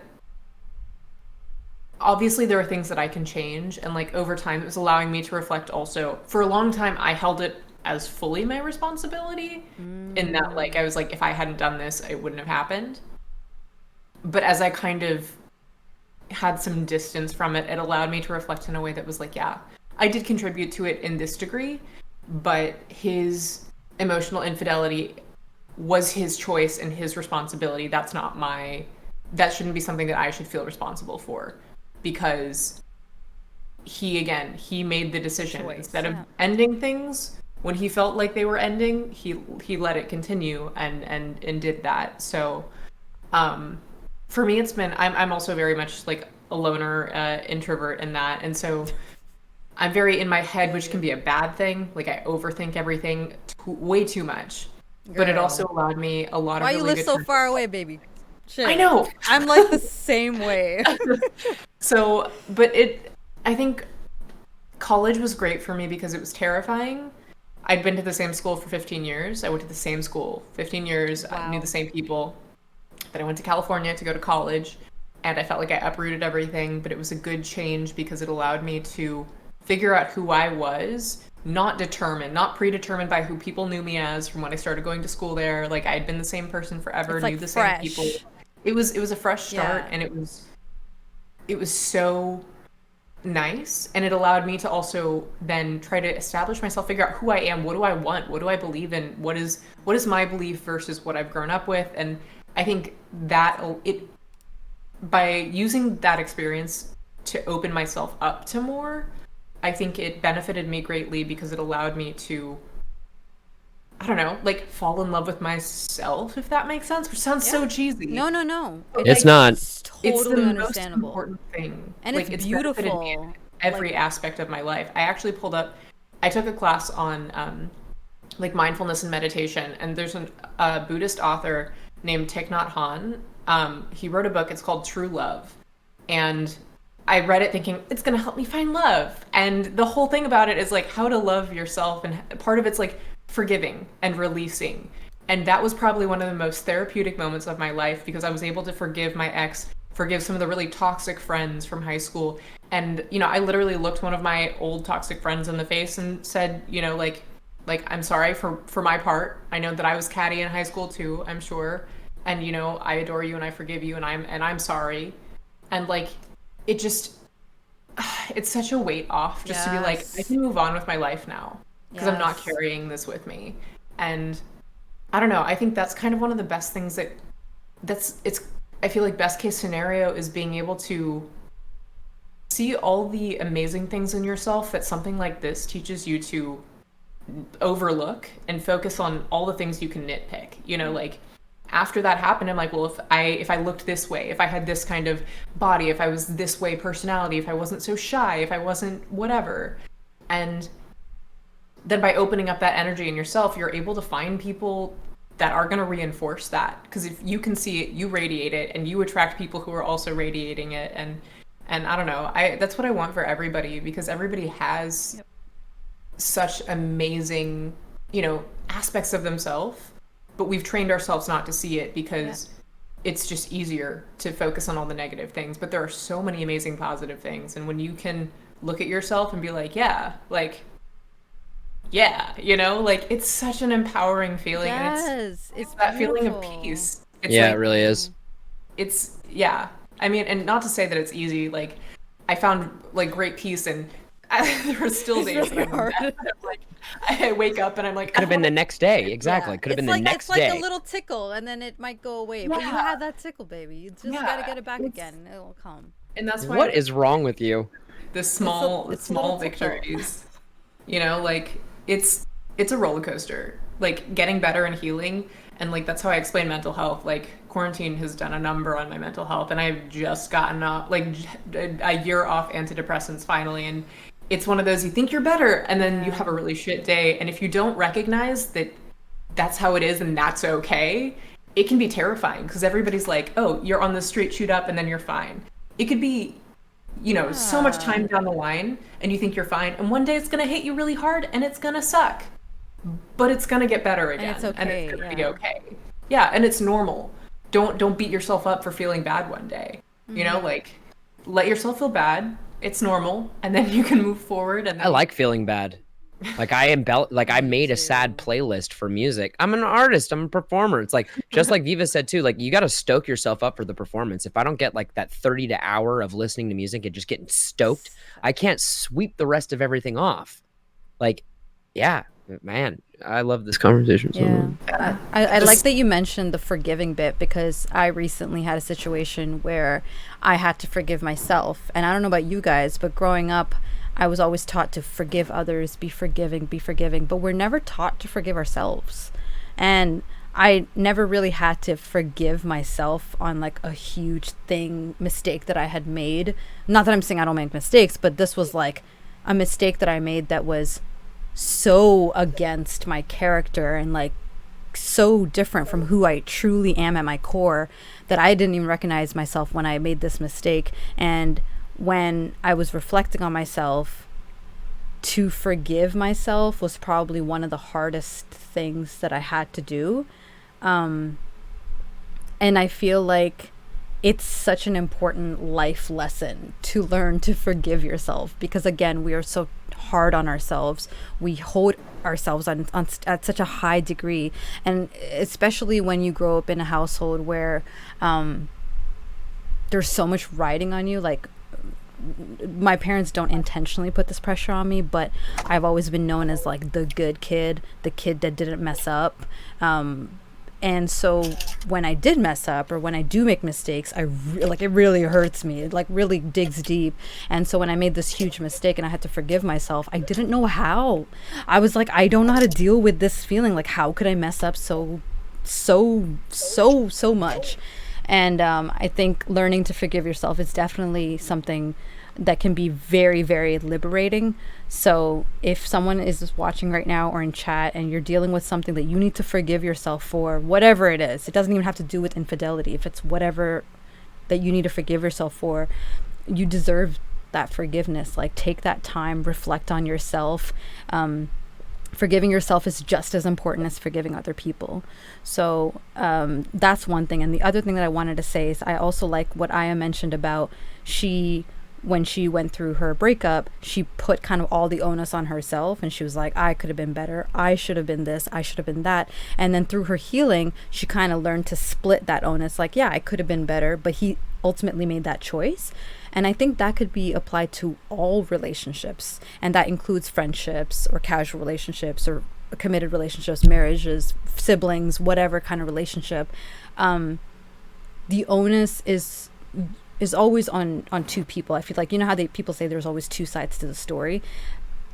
The split is just different. Like, maybe it's 90% on one person, but it's still that 10% that you can always take away and be like, I'll be better for the next friendship I get into or whatever. It doesn't mean you were like bad or anything. It just means that you're taking a lesson from that and you're moving forward with it. There was there was a post I saw this morning on Instagram, and I think I posted it to my Discord, and I really, really, really liked it, and I want to share it with you guys really quickly. It was something very simple. Don't be afraid to start over again. This time you're not starting from scratch, you're starting from experience. And I think that's the best way to look at things in life, like mistakes or things that happen to you that were either in your control, out of your control, mistakes you made, things that you didn't agree with or agreed with, and they'd happen to you. You take that as an experience and move forward. And it can only get better from, where a lot of us have been. So, what did you guys learn from your experience?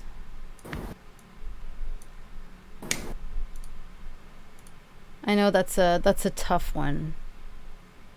Yosh, you want to take this one first?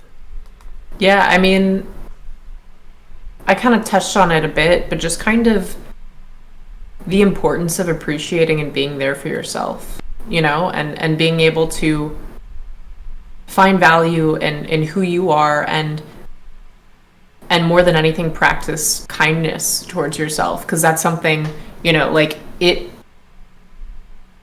it's something that I knew in theory that I should do, but I couldn't ever figure it out just because, I grew up with a lot of, like I said, perfectionism and I got that from my mom, who got that from her mom, and it's always that idea of be the best you can be, strive for perfection, and it really weighs on you if you expect that from yourself all the time, or if you expect yourself. I mean, what is perfect even? It's subjective. Perfect to one person isn't perfect to another, and right. And recognizing that there's only one of you. It's foolish to try to be anyone other than yourself, because you're the only one. I pulled up a quote from it's also by Thich Nhat Hanh. He's probably one of my favorite authors, but the quote says, "Happiness is possible only when you stop running and cherish the present moment and who you are. Who you are is already a wonder. You don't need to be someone else. You are a wonder of life." And I just really like that, because think about all the things that had to happen for you to exist. And yeah, you've been through shit, and it sucks and it hurts, but you're here and you're alive. And that's amazing. If you think about just on a very super basic level, the fact that we're alive and breathe, all the components of a human body, it's insane. Biology is insane. It is. And just then appreciating on top of that, who you are, your personality, just the insight that you can give to the world, that your perspective is, you are your only, you are the only person that can give your perspective on a situation. You can agree with people who have similar outlooks, but you are the only you that exists. And just learning to appreciate and be comfortable in your own skin, I think it empowered me to really go in and learn to love myself in a way that I had kind of just dismissed for so long. And yeah, it's definitely, and that kind of transformed. It allowed me to finally find self-confidence, which has allowed me to find success, because when you're not constantly second guessing yourself every time you say or do something, you can actually be I know what I did this, and you go in, it just kind of, it changes your outlook pretty consistently. And I think that's what I've allowed myself to take away from it, and it allowed me to, it's kind of gushy, but I'm dating someone, and realizing that I could have demanded more then, or just not even demanded more, but setting a higher standard for myself. I'm with someone who's emotionally available and I can talk to, and we have in-depth discussions, and I don't feel uncomfortable talking about anything. We can talk about literally anything. We've already talked about some really intense issues, and it's just comfortable. And just someone at a higher level of emotional maturity. And I wouldn't be able to have found that or have been able to be with that without having figured out that I was worthy of that, and that's something that was okay to look for. Yeah. And I think that it has been really good in helping me, I don't know, just speak up and realize that there is more than just that. That's out there, and you can find it, and it sucks, but there's also something better, and that's not it, I guess. That's not it. Exactly. You're shitty experience. There is better than that out there.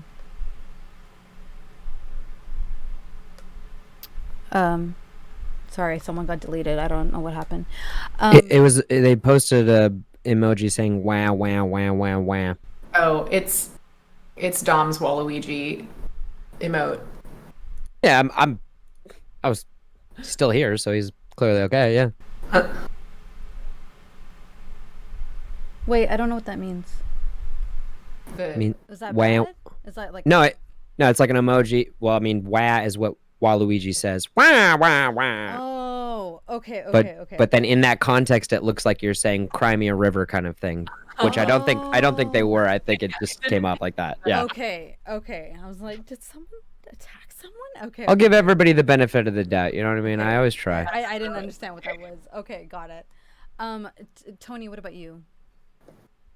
Oh, plenty of learning lessons. Oh, so many fun ones on a like daily basis. I think like finding yourself is probably like the biggest lesson that like I spent so long running from solidifying an identity of value or of character or of anything that like is real in this world. That material possessions aren't real, that people don't give a shit how much you know, they care about how much you made them feel at the end of the conversation, that kind of stuff. Remember. Those kinds of, you hit the empathy button. People are fucking sociopathic nowadays, and that's a general statement, but like it seems that you cry wolf enough on the news or on TV, or you witness it through TV shows that are over dramatizing and satirizing everything. People are numb. Yeah. The empathy button is gone. So I think the biggest thing that I learned in this was the difference between niceness and kindness. That niceness is this sociopathic urge for you to get something out of somebody by being as like fake as possible. Mm-hmm. And kindness is you'll literally hold the door open as long as people are walking through it. Like I'll just sit. Yeah. No, I don't even think about it. There's people behind me. I'll open the door and I'm just sitting there. I don't give a shit. Like I'm not more important than anybody else. Like that kind of stuff, So like those lessons and the ability to listen. A lot of people had a lot of great advice over the course of this last year, and I'd be nowhere without them. Just like the ability to try and just open up my ears and do what people were telling me for fucking once in my life. So, hey, you walked away with a lesson. Yeah. You walked away with a lesson. How about you, Mac? I've learned a lot. I've learned to be curious, not critical. I learned to retire that mythology. I liked that You're not starting from scratch. I've been taking notes. No, I love that. I think like for me, in a lot of ways, I learned that even though I still am processing and struggling with the self feelings, that I'm stronger than I thought I was. I think if you had asked me a year ago if I could have made it through where I'm at now, I would have said no by far. But I'm still here today. And so I think, like you guys said, like celebrating those victories, that's a victory. Yes. Like I got through one more day, stable. I didn't make stupid choices, and we're in a good place today. That's a victory. Fuck yeah, dude. Yes. So I think, and then like just through tonight, it's just been nice talking to you guys and hearing people that are on the other side of that bridge that I feel like I'm still trying to get to. Totally. A lot of what you guys have all shared has really resonated with me, gave me lots to think about, and I'm very thankful that you guys have been open and real. It's something that with streaming, sometimes it's just not real. Yeah. It's just like a show. It's like we see these celebrities that get caught up in scandals and we're always like, oh my gosh, I'm so shocked. I would have never guessed they did that. And it's like, we don't know them. Yeah. It's not like we see this show, and to be a part of something tonight that is a real discussion about this stuff, with you guys sharing your real stories and being vulnerable to the world. I'm super thankful for it. So yeah, thank you guys. Thank you, dude. Thank you. Yeah. Yeah. It takes a lot of courage for, you to for someone to share their experiences when they're still processing things. You're in it. You're in You're it. in it, yeah. Like they're still processing things, and you're lucky that thankfully you have your family that's supporting you. But there are people out there that don't have that support, and I just feel like it's so inspiring for all of you guys to share your stories, because we don't know who's in chat right now, right? Like whatever the number is, we don't actually know who's watching. We don't know what takeaway people are taking from this. So, Or could watch the video later. or You we're know, gonna just watch like the there's VOD so much of that, later, yeah. right? Or that So- one word, just like Viva was saying, just like that one thing that could have changed somebody, you know? Yeah, and Viva is an example where he was taking notes and he wrote those like catchphrases, and maybe someone walked away from this talk with a catchphrase that might legit change their life. Like they might wake up tomorrow and be like, you know what, I'm not gonna be down on myself anymore. What was that one? Consistency over intensity. Yeah. Boom. Because I threw up my first 3 CrossFit workouts back at it, and I'm like, I gotta die this week doing workouts. Like I'm not gonna kill myself, but like I gotta work out. And they go, consistency over intensity. Holy shit, dude! Like, boom. Yeah. It's just very inspiring what you guys have shared. And also I think it's important to note like how each of you dealt with it differently and the different stages you're at, and also like how you healed differently, which shows that we're not all going to heal the same. We're not all going to deal with it the same or react the same way. no one answer. And it's okay. Like, it's totally okay. But what I did want to ask you guys is, do you feel like monogamy and fidelity is unreasonable and unrealistic to expect from relationships? Because infidelity is so common. And a lot of people, when they do go through a situation where they have been cheated on, they kind of look back and they feel like, well, it's kind of inevitable. Like I should kind of just expect it. It might just happen. What do you guys think? Because I know a lot of my research when I was going through it, there were a lot of blogs, like I mentioned earlier, that were saying we have this image of what a relationship should be like, but it's surprising that more people don't cheat, and it's almost unrealistic. I disagree with that. I think it's completely fair to want a faithful relationship. I don't think it's No, but if you unreasonable. build a door, if an architect builds a door that everybody pushes on and it's a pull door, that's the architect's fault. They build something that looks like it's meant to be pushed. Sometimes, and you made this point at the beginning of the talk, sometimes there's a common denominator in the cheating amongst humans category, and it's humans. We've been doing it since the beginning, and that's not to normalize it, but it is to say maybe we should phrase our societal expectations of relationships around our predilections towards infidelity. Not that means that the relationship I have with this person is any less, but that my sexual attraction to that person didn't have anything to do with how much I care about this. But when you have marriage codified in our laws, when you have monogamy embellished on television and on movies as being the thing that you do when you're in high school, being the thing that you do when you're in your 20s, that level of indoctrination is hard to pull out of the water. You know, like those are things that we should consider as a society, as, you know, like in the same way that the quarantine and coronavirus has taught us the like absolute importance of the internet and how fundamental it is to the society nowadays. Maybe these cheating things should kind of reveal to us, and like that modern society's dopamine driven dating app, not that there's anything wrong with that, but it's very clickbaity, you know, like that's not how I can't go a week without talking to somebody that I'm seeing, not dating, there's a level of seriousness, but seeing, and they're like, well, we talked like, you know, 3 days a week, 4 days. People used to have to go years without hearing from spouses, letters and wars and travel. Like that stuff has fucked the dating society up. It's like irreversible, but it's stuff that we gotta accommodate for it. We gotta think smarter about that game. So you don't think it's unreasonable, but you think that the way society has monogamy should be for you. Okay. Yeah, monogamy should be for you and not for society. I believe in whatever path people want to take forward, as long as whoever they're involving it with have had open communication about that.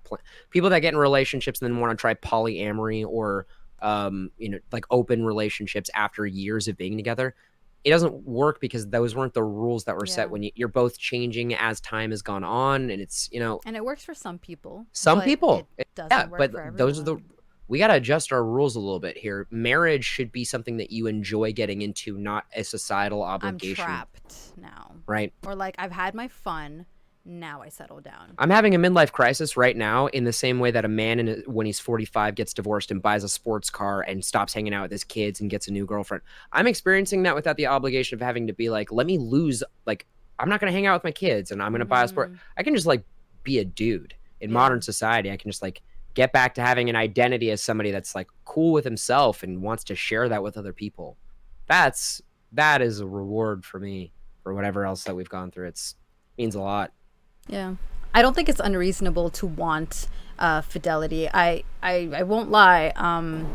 The fact that I've heard so many people experiencing being cheated on, in the back of my head, I would be lying if I said that it doesn't cross my mind. Like, the next person I get into a serious relationship with, are they going to cheat on me? I can't help those feelings. But I do know that I am not wrong to want, and I shouldn't be shamed for wanting a monogamous relationship, and I shouldn't be shamed to want someone to be faithful to me. I think a lot of the times, and I've noticed this in the old generation, in like random videos that I watch on YouTube, a lot of them say that, you know, the problem with the young generation is they give up too easily. And every time they say that, I cannot help but think how many of them have survived infidelity. And I think the times were different. So back then, what is the quality of my, like, I know for a fact that certain people in my family cheated on other people of my family and made it through based on that old anachronistic like view you just of don't relationships. Leave. You don't leave.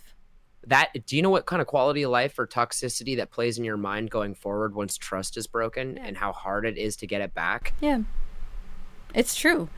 So it's just very interesting how the older generation, they look at us like we give up too easily because we don't choose to stay in a relationship after infidelity. I forgive them having their biased opinions. I do, because Exactly. we have our own about older and younger generations too. But it's like, it's bullshit, but we do. Like, we do, but it's dangerous for people to look at that and be like, yeah, you know what, we do, and maybe that's what worked for them in their relationship or their time, but you should not be shamed for choosing to leave or choosing to stay. That's right. Yeah. Either or, whatever works for you.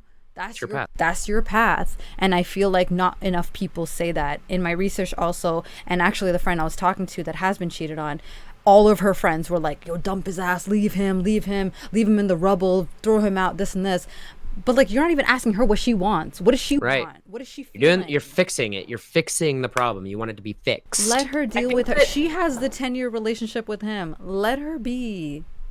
Right? I think one of the biggest issues is that we as a society have a need to be normal and know what normal is. And like, that's kind of one of the, like, also in like the, like in the like sex and sexuality class I took, they talked about relationships as well. And like, everybody freaks out because they're like, is this normal? Is this what other people do? And then you get in your own head about stuff because you think that everything happens, it has to happen the same way. You have to meet this way and have this happen and this happen. You can't have these other things happen because that's not normal and that's not okay. And like, everybody's life is going to happen differently. There's no one set normal. And I think that we need to allow people to be different and have different experiences without worrying, is this wrong? Because just because it's not normal doesn't mean it's wrong. Everybody feels like they have to fill that like 50s Hollywood, you know, ideal, you know, and we met and then we fell in love and everything was, you know, happily ever after, because that's not how life goes. No, some people start with friends with benefits and then they become a couple. Is that wrong? That's just how their life was meant to go. Like, now that's their path, right? Like, there's no right or wrong. Exactly. I heard a quote from a movie a while ago that said, on the spectrum, if there was a list of definitions to what the normal would be for humanity, then 99% of us would be psychopaths. Like, there's no such thing as it's a hyper object. It's something that is not a thing. It is. It's not. And it's I feel like we get really caught up in what normal is, for sure. For sure. Yeah, and I also want to qualify because I maybe came off a little too harsh about this. I've done so many weddings where people met on dating apps, likely will be married for like I see a lot of ones where I can be like, guys, this might not end super well. Like I asked my band members how much of a proportion, and then everyone went probably 50. Like I've done 10 years worth of weddings, and my own band was like probably 50%. Survive. Truly, yeah, Wow. 50%. Yeah. But like the dating apps wise, like I don't actually discredit that as a way of meeting people. It's a great, especially if you travel, it's a great way to meet people. But like when you intent is something that you brought up, when you get in relationships, guys, know if you, not just guys, everybody, I say guys as a general statement, yeah. know if you want sex or if you want a Yes, relationship, and be because transparent sex about is it. very easy to achieve for almost everybody on the planet. They have apps built for you to get it. Yes. People, like, you go out, guys, but a relationship takes a lot more like nuance. And be transparent about it. You know, like I always say this on my stream. I would respect a person if they were straight out with me and be like, Raven, listen, I really like you, but like I'm not ready for a relationship. I kind of just want to be intimate. Or is that something like you're cool with? Or like I respect that over someone who's playing games with me, making like saying things that they know I want to hear, manipulating me, getting with me, and then being like, joke's on you, I'm dipping. Like, at least respect me enough to like give me that choice, right? And I do want to say one other thing. I know a friend who has literally accepted that all men cheat. She's just like, it's just in their biology, men just cheat. So a way around that she's found so that she doesn't get hurt is every relationship she goes into, she will tell the guy, like, I'll be faithful to you, but you could do whatever you want. I just don't want to hear about it. And I think that's so sad. I think there's an old really messed up. Guys, because go ahead, sorry. She's not doing it in like a healthy, like I am empowered type of way. She's legit doing it so that she can protect herself, so that if she ever did find out like messages on her phone or whatever, his phone or whatever, she won't be hurt about it because she's accepted it. She's laid out that floor. So I was like, why is there that double standard? Because and then she said that, well, like, I don't really, like, I'll be faithful to him if he wants me to be faithful to him. Duh, he's going to obviously say, you're mine, and I could do whatever I want. But I think that also plays into, like, these blogs that I was reading about, well, infidelity doesn't have to break your marriage. You can come out stronger from it. Jesus. And it's like, sure, but there's every exception to a rule. That's the thing. Like, let the people deal with it the way that they feel is right for their marriage. And when you kind of mention cheating or infidelity as like, yeah, it's just something that happens, it's not that big of a deal, you can come stronger from it. I feel like that kind of sends the wrong message, and it makes it okay, or it makes it something that you should expect from your partner. There's that practice of like when pottery breaks in Japanese, they inlay it with gold to make it worth more. It's kabuki or something. It's not kabuki, but it's something very similar. I love that theory as far as like your own personal processes go, but when the relationship trust, you can't put the egg back in the shell. Like it's fucking, those things are done. It's tough, yeah. Some yeah, it's not, people make it work for whatever reason, but you know, I don't discredit that they must feel some sense of love or compassion or empathy or caring about one another. Yes. But like what it takes must take mentally for you to know that you're breaking so many unspoken laws in a relationship when you cheat, and just to take the leap and to qualify it with alcohol or drugs, or that I was unhappy, or that it was in the cards. In their biology, men are just going to cheat. Those are all qualifications for you making what is fundamentally a shitty ass decision. Yeah. At least be accountable for it. At least be accountable. At least be accountable for it, and move forward from that, and make a promise to yourself, like, you know what, I'm not going to do that again. And I genuinely do believe that people do change. They are able to, if they put in the work, if they want to, they are able to change. That is not applicable just to infidelity for me. That's applicable to people who have anger issues. That's for people who have like all kinds of, they lack communication, all of that. Like if you truly put in the work, you can become better. I genuinely believe that. You are not just a circumstance of your experiences. It's more than that. Like you can put in the work and become better. Like self-improvement is definitely a thing. I do want to ask a couple more questions. I know I'm super over time, guys. I'm deeply sorry. But really quickly, looking back, were there any signs of infidelity that you can think of? Like, I know you said there were signs in the relationship that they were unhappy or there were red flags, but like, were there signs like they were looking too much at their phone? They were smiling at their phone, like... Viva hit one where he was like, she looked at my phone. She never did that before. And the second after I let her go through every inch of my phone, I was like, so let me check out yours. And I couldn't get it. And I was like, that's one.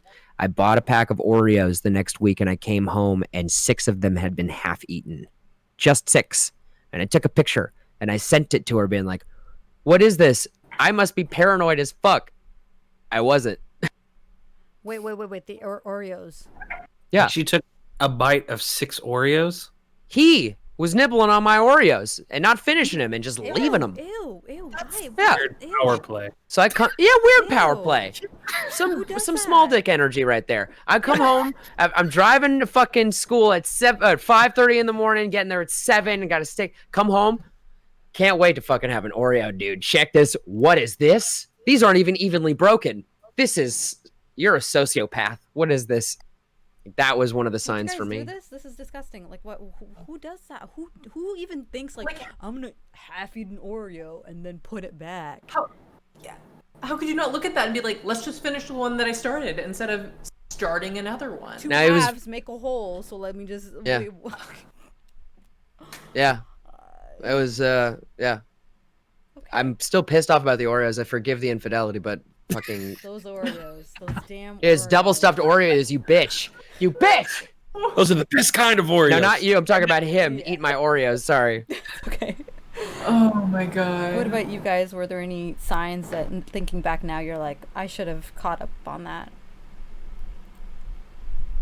Yeah. Like I had said about the phone thing, The phone. like from total openness with each other to sudden that's- barriers going up, that's a big red flag. Yeah. Because you don't hide something if you don't have something to hide. Yeah. I think that was a huge one. And then just like when you begin to notice that communication is breaking down, that's obviously a big red flag. I think when you come home and she's on the other side of the world, that's probably a big red flag. You should take a sign up. I think there's a lot of things. Things like that. But the biggest one was probably that sudden not being completely open, because I think that's important in a relationship, being open with each other, and for the suddenly to have hidden parts of your life that like this person who you're with is not allowed to be Part of. a part of. That's kind of a flag. It could potentially just be like, this is a thing that's just like my thing to release stress or whatever. It could be nothing, but for the most part I would say that's probably like a pretty big symbol of something negative. Yeah. I was watching that TED Talk that I mentioned earlier about why people cheat, and one of the things, again, it's not it's a reason, it's not an excuse, but she was saying that we have these very high expectations of the type of partner sometimes that we want. We want them to be the person who can comfort, the one that we can talk to, the one who's the nurturer, but also the one who like takes care of us, but also the person that gives us security, but also the one who's super empathetic, but also controlling when he needs to be, and a little dominant, and a little this and this and this. And she was just going through a list, and she's like, sometimes that puts a lot of pressure on the other person to be all of those things, and we need to sometimes learn to like compartmentalize. Like, maybe I can't get X, Y, and Z from this person, but my friend can be the person I go to talk about like certain topics, or like she's like, you need to find out your own vibe with this person without just dumping everything on that person. Like, they also need to be the one to validate me and make me feel good all the time, and this and this and this and all that, and be a good father and be a good partner and all that. And although I understand that, again, it's not not an excuse to cheat, but I can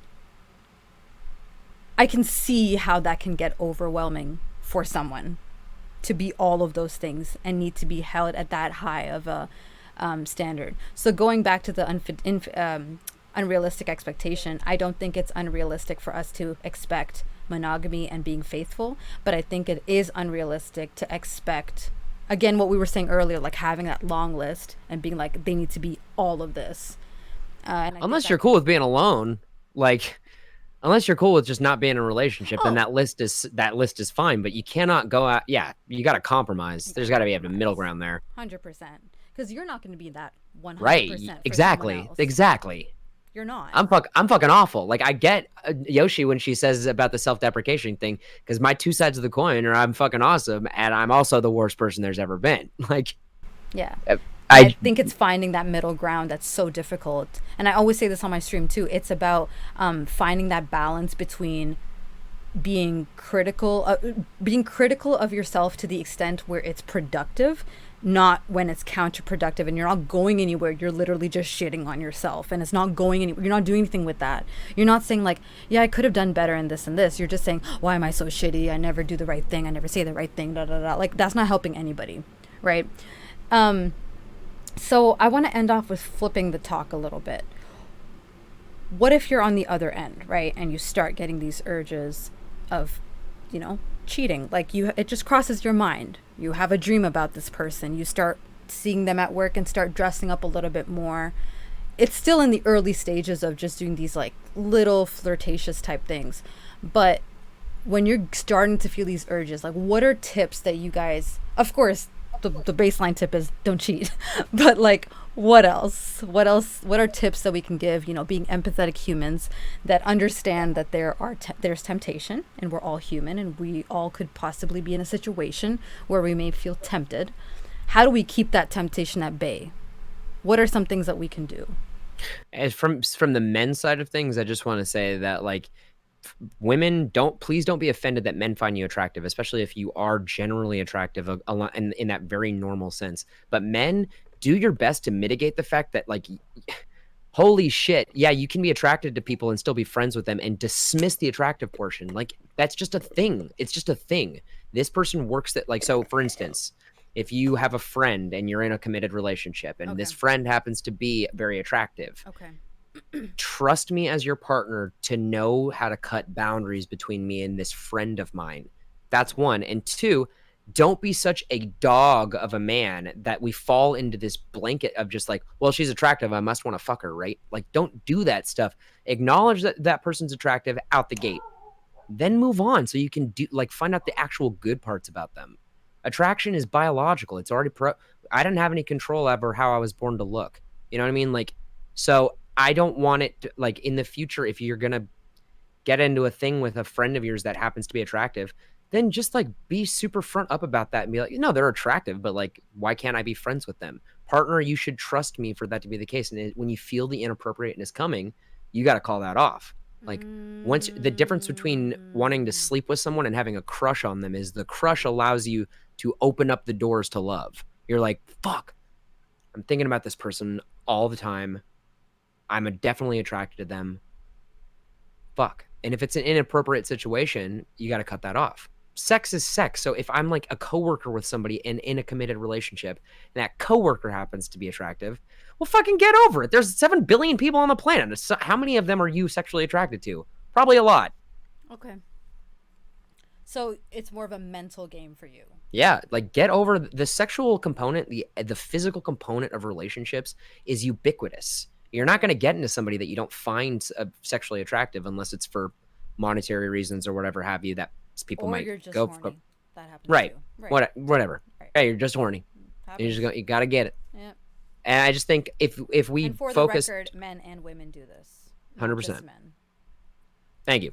And just, I think dismissing the physical aspect of it, because, live in LA, live in New York, live in a major hub city, and it's like, how many fucking attractive people are around? That's literally not to your credit. Like, you got to do more than that. So, like, if you've gone far enough to develop a relationship with someone where you're starting to feel a crush and you're already involved with somebody else, that the lines of inappropriateness have already been crossed, you should probably do some intrinsic work to find out if you really want to be in the relationship that you're in, because you're probably just running towards this other one to get out of that old one. And if I can land on a final note for my whole piece of this, Westworld said it so good, and they took it from Shakespeare. Violent delights, violent ends. Like, literally, the way that you start things is as important as the way that you go about them. Like, even if you've been in a committed relationship with the person that you cheated somebody else on with, that doesn't mean fucking shit. That doesn't mean shit. Like, the way you do things is as important as what you are doing in this world. If you went about it the wrong way to get it started, things don't get less complicated in life. The best love is simple. The best things are the easiest My parents because always say that. they just click. When you start things out complicated, it does not get less complicated ever. Yeah. Nobody. Like, real love should not be like stressful and hard and like you're really having to work at it in like the negative way. Love takes work, of course. Relationship takes work.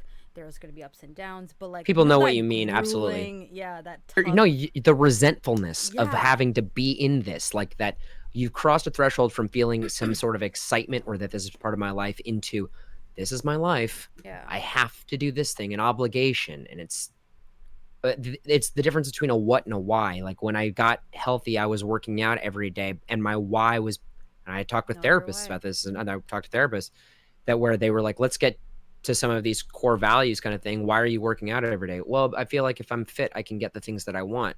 Boom, core value, immediately proven wrong. That you are worthy of getting anything that you want regardless, as long as you're willing to put the effort in.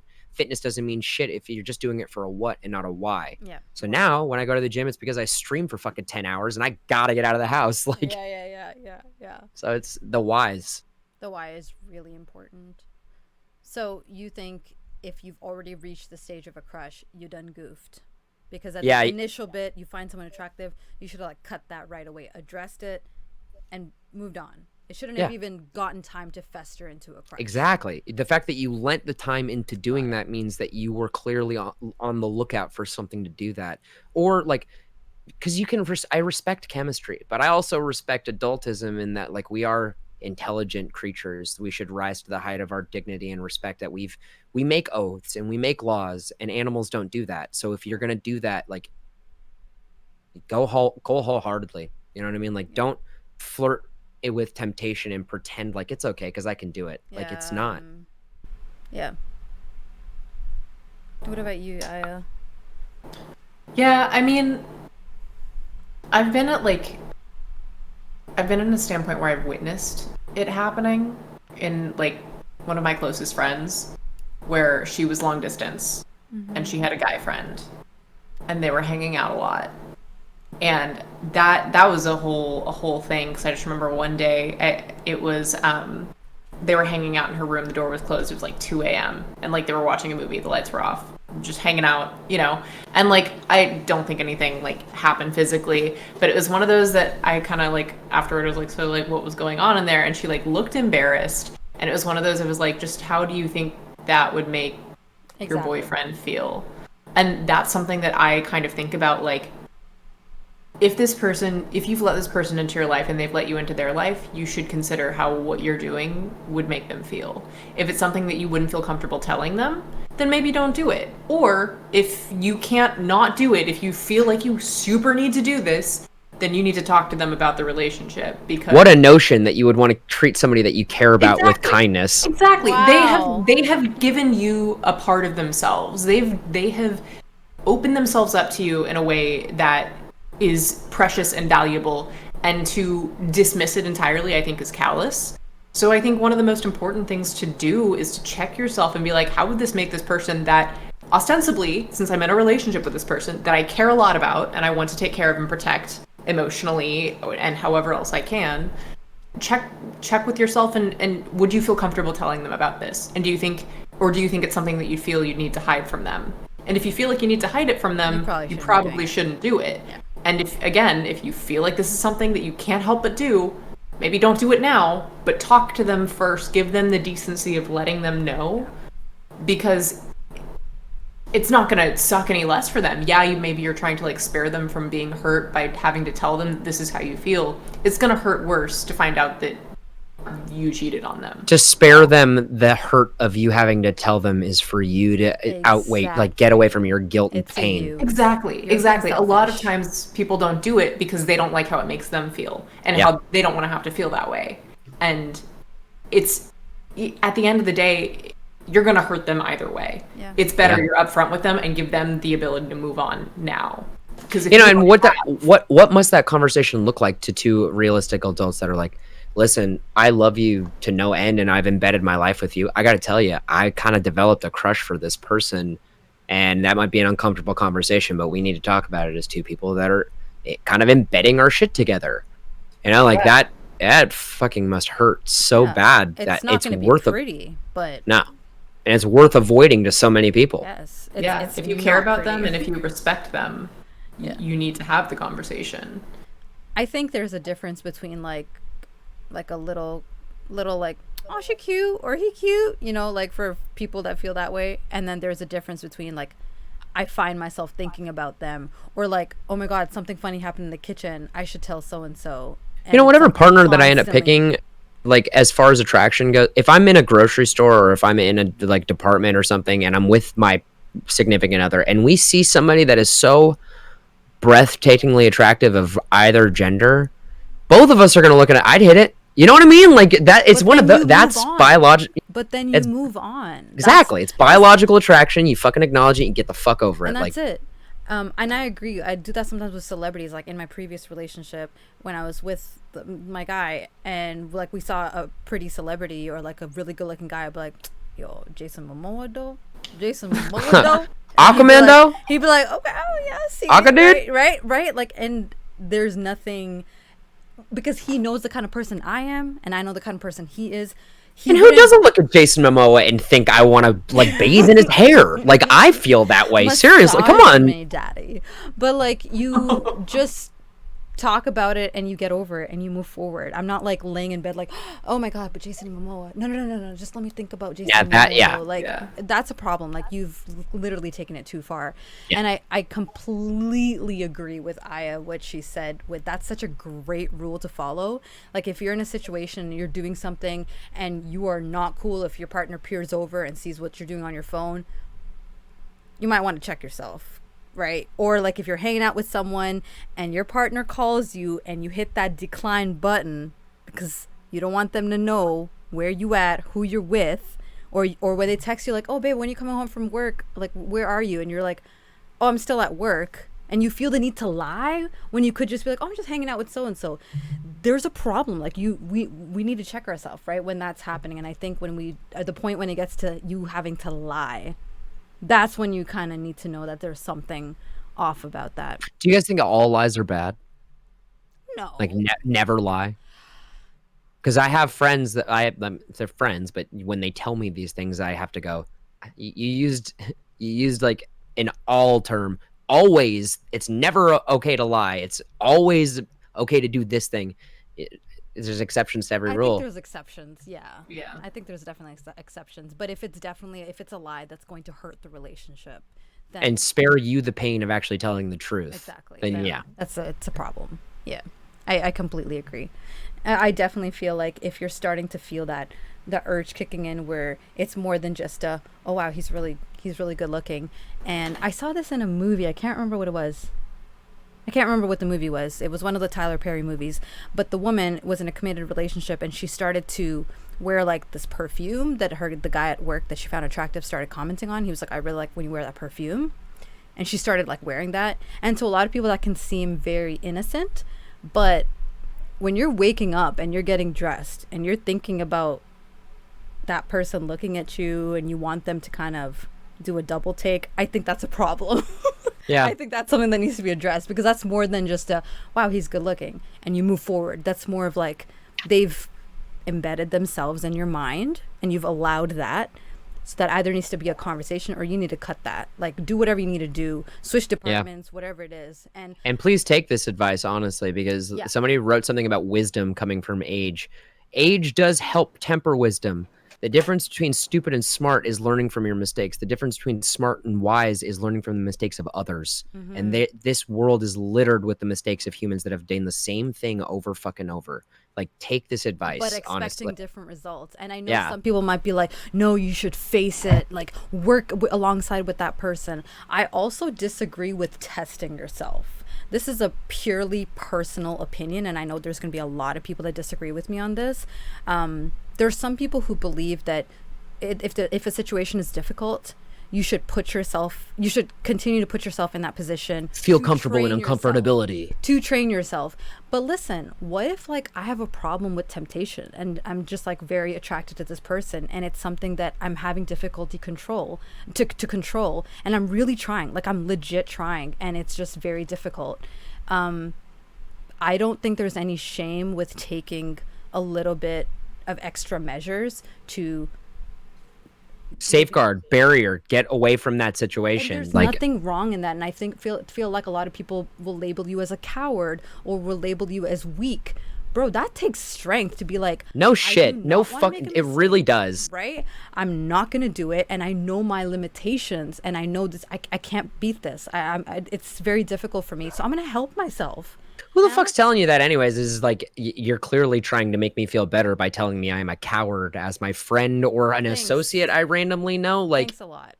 Yeah. yeah, We all know those people who are just like, come 100%. on, you're stronger than that, this and this, but it takes vulnerability to admit, like, I can't beat that. Like, I struggle with that. It's something Yeah. I struggle with. I love Yeah. attractive women. Like, I've heard guys say this, like, I love attractive women, and although I love my girl, it's just, it gets hard for me sometimes, right? And I don't want to do anything. Like, I love her, I want to be faithful to her. yeah. And if they're taking that extra step of maybe switching teams or whatever they're But, choosing, it's not just- staying late with them when Yeah. it's one-on-one, they're like, sorry, I'm not going out I for just, drinks that's with not, you. I love that you deliberated between the different reasons that people cheat, because attraction can't be one of those. Like, that's implicit in just seeing something that I'm attracted to. It's so blasé, it's not even worth recognizing when Yeah. you, like, what'd you think of that person? Clearly they're attractive. You even you're just asking me because you know that that's the case. Like, Exactly. get over it. Exactly. Get over that part. Like, I'm attracted to women. Welcome to We- biological procreation. Right? Right. You know what would make it even better in the sex that like could occur months down the line, because the one night stand is going to be so fun. So Two people amazing. don't know each other or anything Share no at all. connection. Oh yeah. But like, be- I yeah. know for if I'm thinking about myself, like I've never had this happen, because when I was in my 3.5 year relationship, I had like literally eyes only for him. I did not like even double take a guy. Like it was just that thing for me. But I think, God forbid, if I was ever in a situation where I was in a committed relationship and I started looking at other men, or I had to like, or someone constantly was like pursuing me, but like just as friends, but I found them attractive, that's my responsibility to draw the line and be like, sorry, no, I'm not going to go out for drinks with you. Even if it's just friends, I'm putting myself in a position of temptation. Why am I testing myself if I know that that's going to make me feel uncomfortable, and I'm going to have to lie to my partner because I know he won't be comfortable with that? Like, don't test yourself if you feel like it's just not good enough it's not healthy territory for you. Like, know your limits, and there's no shame in knowing your limits and establishing your limits and establishing your boundaries. Let me tell you guys something else. I don't know if this is with girls as well, but with men, what I've noticed is they will test to see how far they can get with you. Like, let me try this. Oh, she didn't say anything. Let me try this. Oh, she's okay with this. Let me reach a little bit more. And the more you let go because you're trying to be nice, or you're trying to be like, oh, I don't want to hurt their feelings, the more they're going to keep pursuing. That's just the experience that I've had.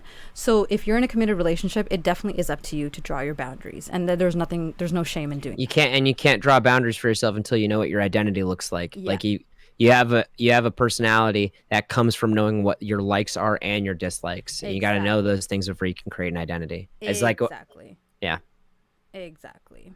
I think a lot of insecurity comes from not knowing really some of the fundamental portions of your identity, maybe from not having challenged them or sat. Like, they don't teach us in school.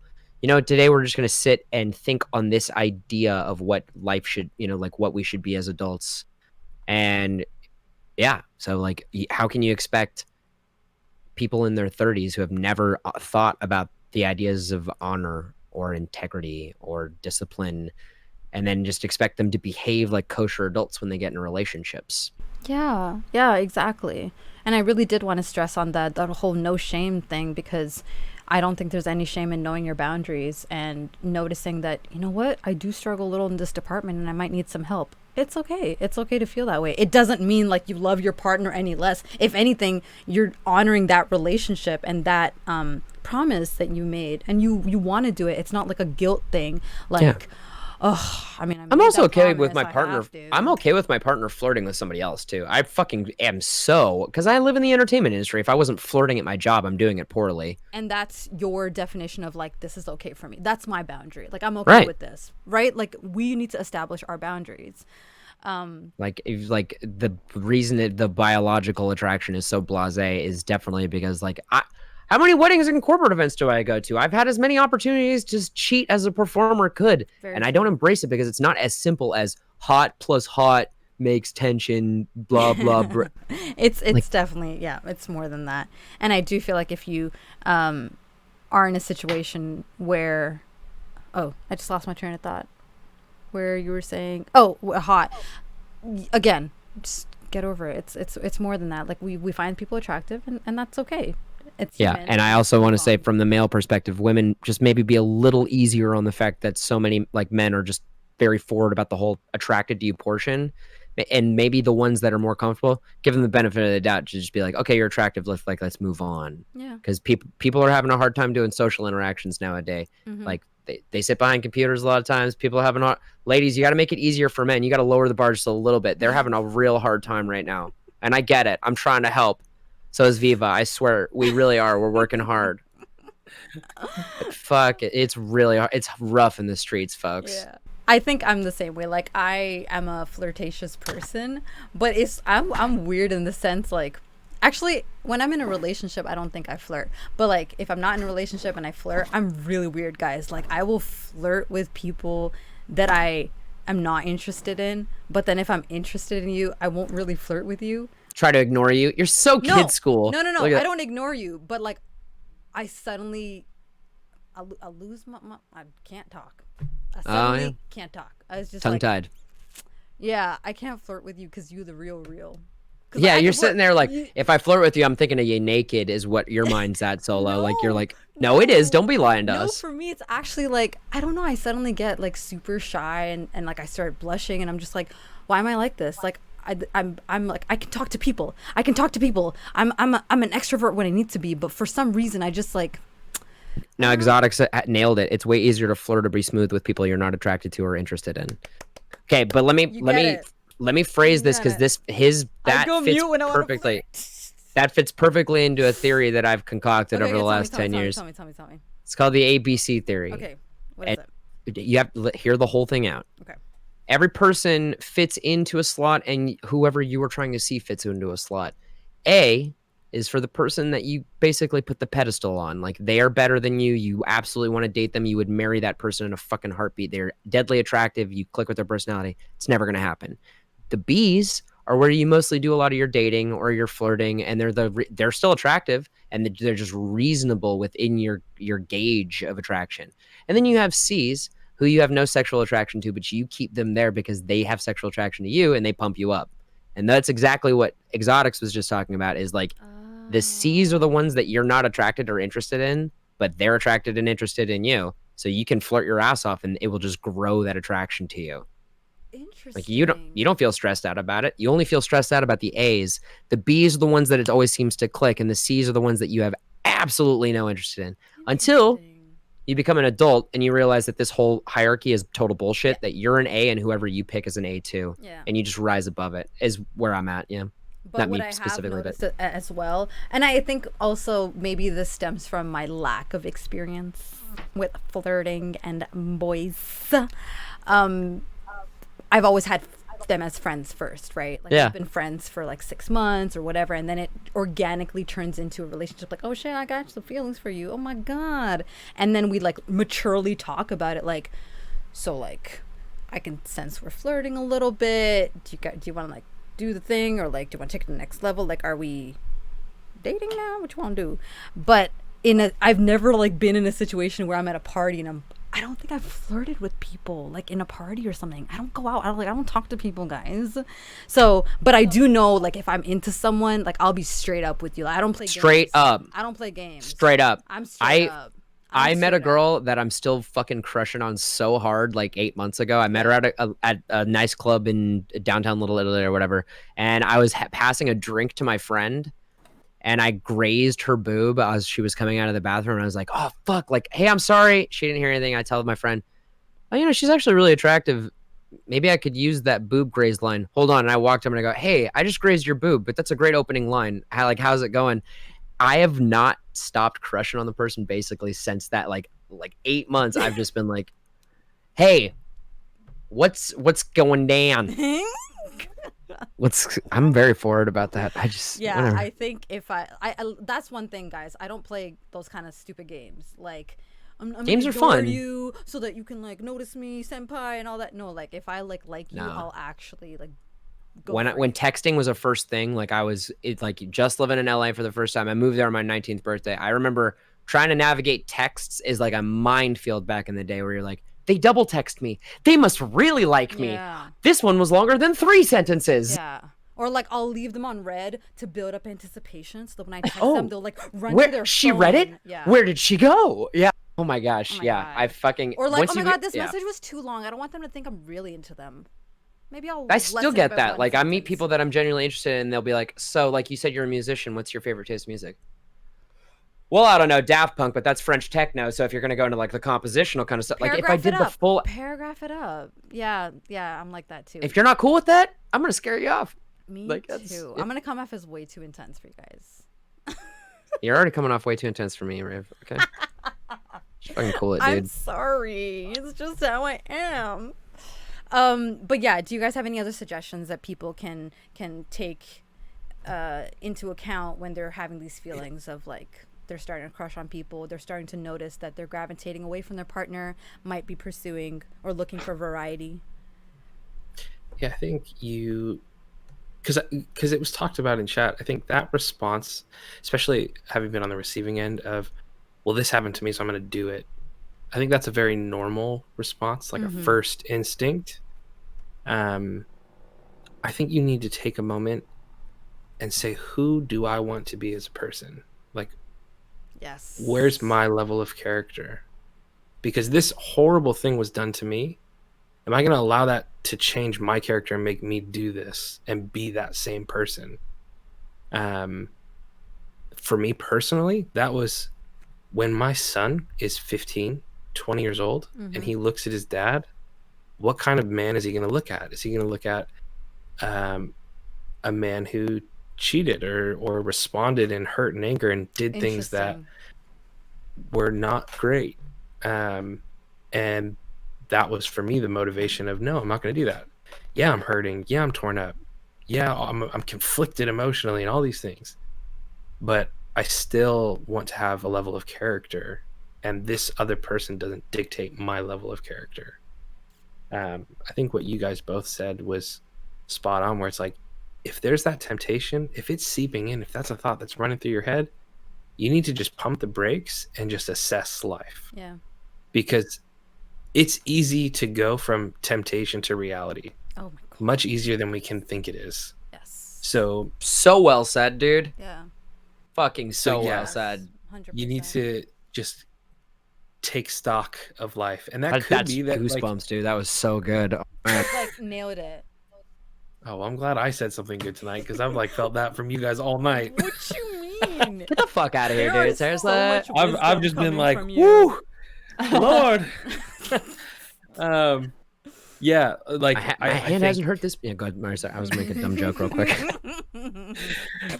You just gotta take stock and decide who do you want to be as a person. So step back and hopefully reflect. Yeah, hopefully that's, I want to be a person of character and integrity, whether or not somebody's been the opposite to me. Yeah, I agree. And last but not least, what's some advice that you can give to people who might be healing from such an experience of having been cheated on. I know. Yeah, please tell. What is it's yeah. Yosh. I mean, this is going to sound so cheesy, but it doesn't define you. It's not a comment on who you are as a person. One of my favorite things I've ever heard from my therapist is how other people react to you says more about them than it does you. Yes, baby. Because they did this to you doesn't mean that you deserved it. It doesn't mean that you aren't worth someone who respects you and shows you the love that you deserve. I can't believe that hasn't been said yet. Like we needed to say that. So thank you. Yep. That Yeah. it's not your fault. Like they made they that did choice. it's a them thing and not a you thing. Yeah, and I think that that's one of the most important things to take to heart after that, because it's so easy to beat yourself up after it and say that I did this or I wasn't like this, and you could spend forever doing that about almost anything. That's not going to help you heal, and that's not going to help you recover, because at the end of the day, they did that to you. It wasn't your fault, you know? We can take responsibility for things that we did in the relationship, but you don't beat yourself to death thinking that this was all your fault, because they did it. You know, you're worth more than that, and you don't deserve it. So just, love yourself, show yourself some kindness, because it's a thing that happened to you and it sucks, but you don't deserve it. And, I find you someone who treats you way better, because that's what you do deserve. So that's kind of my takeaway and my advice. Yeah, that's great. It's really great. What about you, Tony? I honestly think that she put it as well as I could have ever, maybe better, honestly. I'd end on that for me. Like, I'm not trying to like placate you. I just feel like one thing that I really don't like about people in conversations, and especially in debates, is if somebody makes a good point, you don't need to follow it up with another good point that you make. Let's just sit and listen to that old one. Like, so I appreciate that perspective, Yosh. I just appreciate being here. And I want to say, if anybody needs somebody to talk to, all four of us are always here. If anybody needs to 100%. talk, So thanks, guys. Yeah. Viva, I know you're agree. working through your feelings, but did you want to add? Did any of you want to add anything at the end before we close off for the night? No, just like what I said, where I'm just very thankful for tonight. This is the first time I've ever done anything like this, and it was totally random and Super amazing random. to receive a message from you about this, and I'm very thankful. I think it's been cathartic for me, and I'm walking away. I hope that's the right word. I sometimes say Cathartic words that just are the mean- wrong word. No, that's the right one. I'm the worst for that. Or I'll say a saying and I get it half right, and the other half is just totally wrong. Yeah, you know what they Join say? the club. People in glass houses shouldn't sink ships. Exactly. Yeah, that's exactly. me. It's been awesome, and I hope that I've more than just the four of us talking. I've seen a lot of people in chat. I've been kind of watching Thank Same you. as we're all talking. Thank you. And the openness and being real with each other. It's like what we need more in the world. We need more just Ain't that the being truth? willing to talk, even if it's a difficult, hard subject.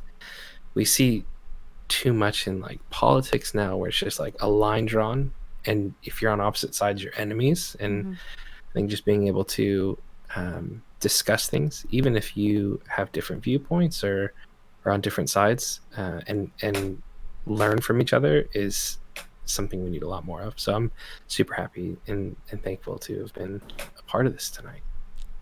I'm really glad that you guys, thank you very much for taking the time out to be here. I really appreciate it.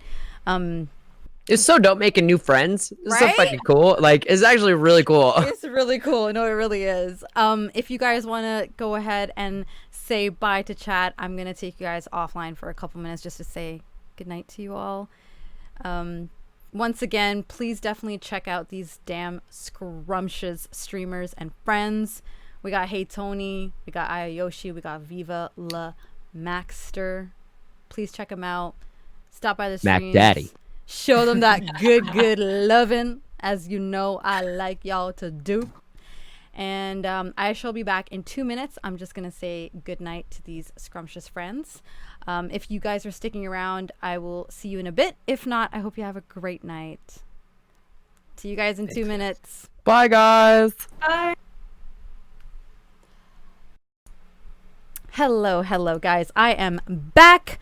I just wanted to say a huge thank you to everyone who participated in this talk. Thank you very much. I'm so sorry that I wasn't able to read up all the wonderful conversations that were happening in the chat. I usually struggle with that because I want to focus on the guests and their stories and, really engage with them. And I'm very sorry that I usually fall behind in chat, but it's usually just out of respect of these guests sharing their real deep stories and their experiences. So I just wanted to make sure that I gave them the attention and respect that they deserved. So I'm sorry once again that I wasn't able to catch up on chat, but just letting you all know there will be a VOD that will be uploaded to YouTube. I have a playlist on my YouTube that has all the real talks that I've had in the past, and including this one, I'll be posting that as well. And I have a challenge for all of you before I head off for the night and find someone damn scrumptious to raid. It's going to be a tough challenge for a lot of us, but I really, really, really, really would like us to at least give ourselves the opportunity to do this challenge. Are you guys ready? No pressure to participate, but during quarantine, I have definitely struggled a lot with my body. And I have had a lot of moments where I've looked at my body and I've been like, oh my God, I'm fat, I'm gaining weight, this and this and this and this. And as you all heard in today's talk, there were a couple days ago, I had a moment, or I had like a solid few minutes where I literally loved myself. I loved myself. I loved my little belly. I loved my dark armpits. I loved all the flaws, and I was okay with it. What I want you all to do is I want you all to pick one day during the week in the upcoming days, and I want you to look in the mirror. And I want you to look in the mirror. And when I say look in the mirror, I literally mean like look in the mirror. Take 10 minutes to like look at yourself from top to bottom. You can be clothed, you can be in a bra and panties, you can be in boxers, you can be naked, whatever you feel comfortable with. I want you to look at yourself in the mirror. 5 minutes, 2 minutes, whatever, top to bottom. And I want you to take yourself in.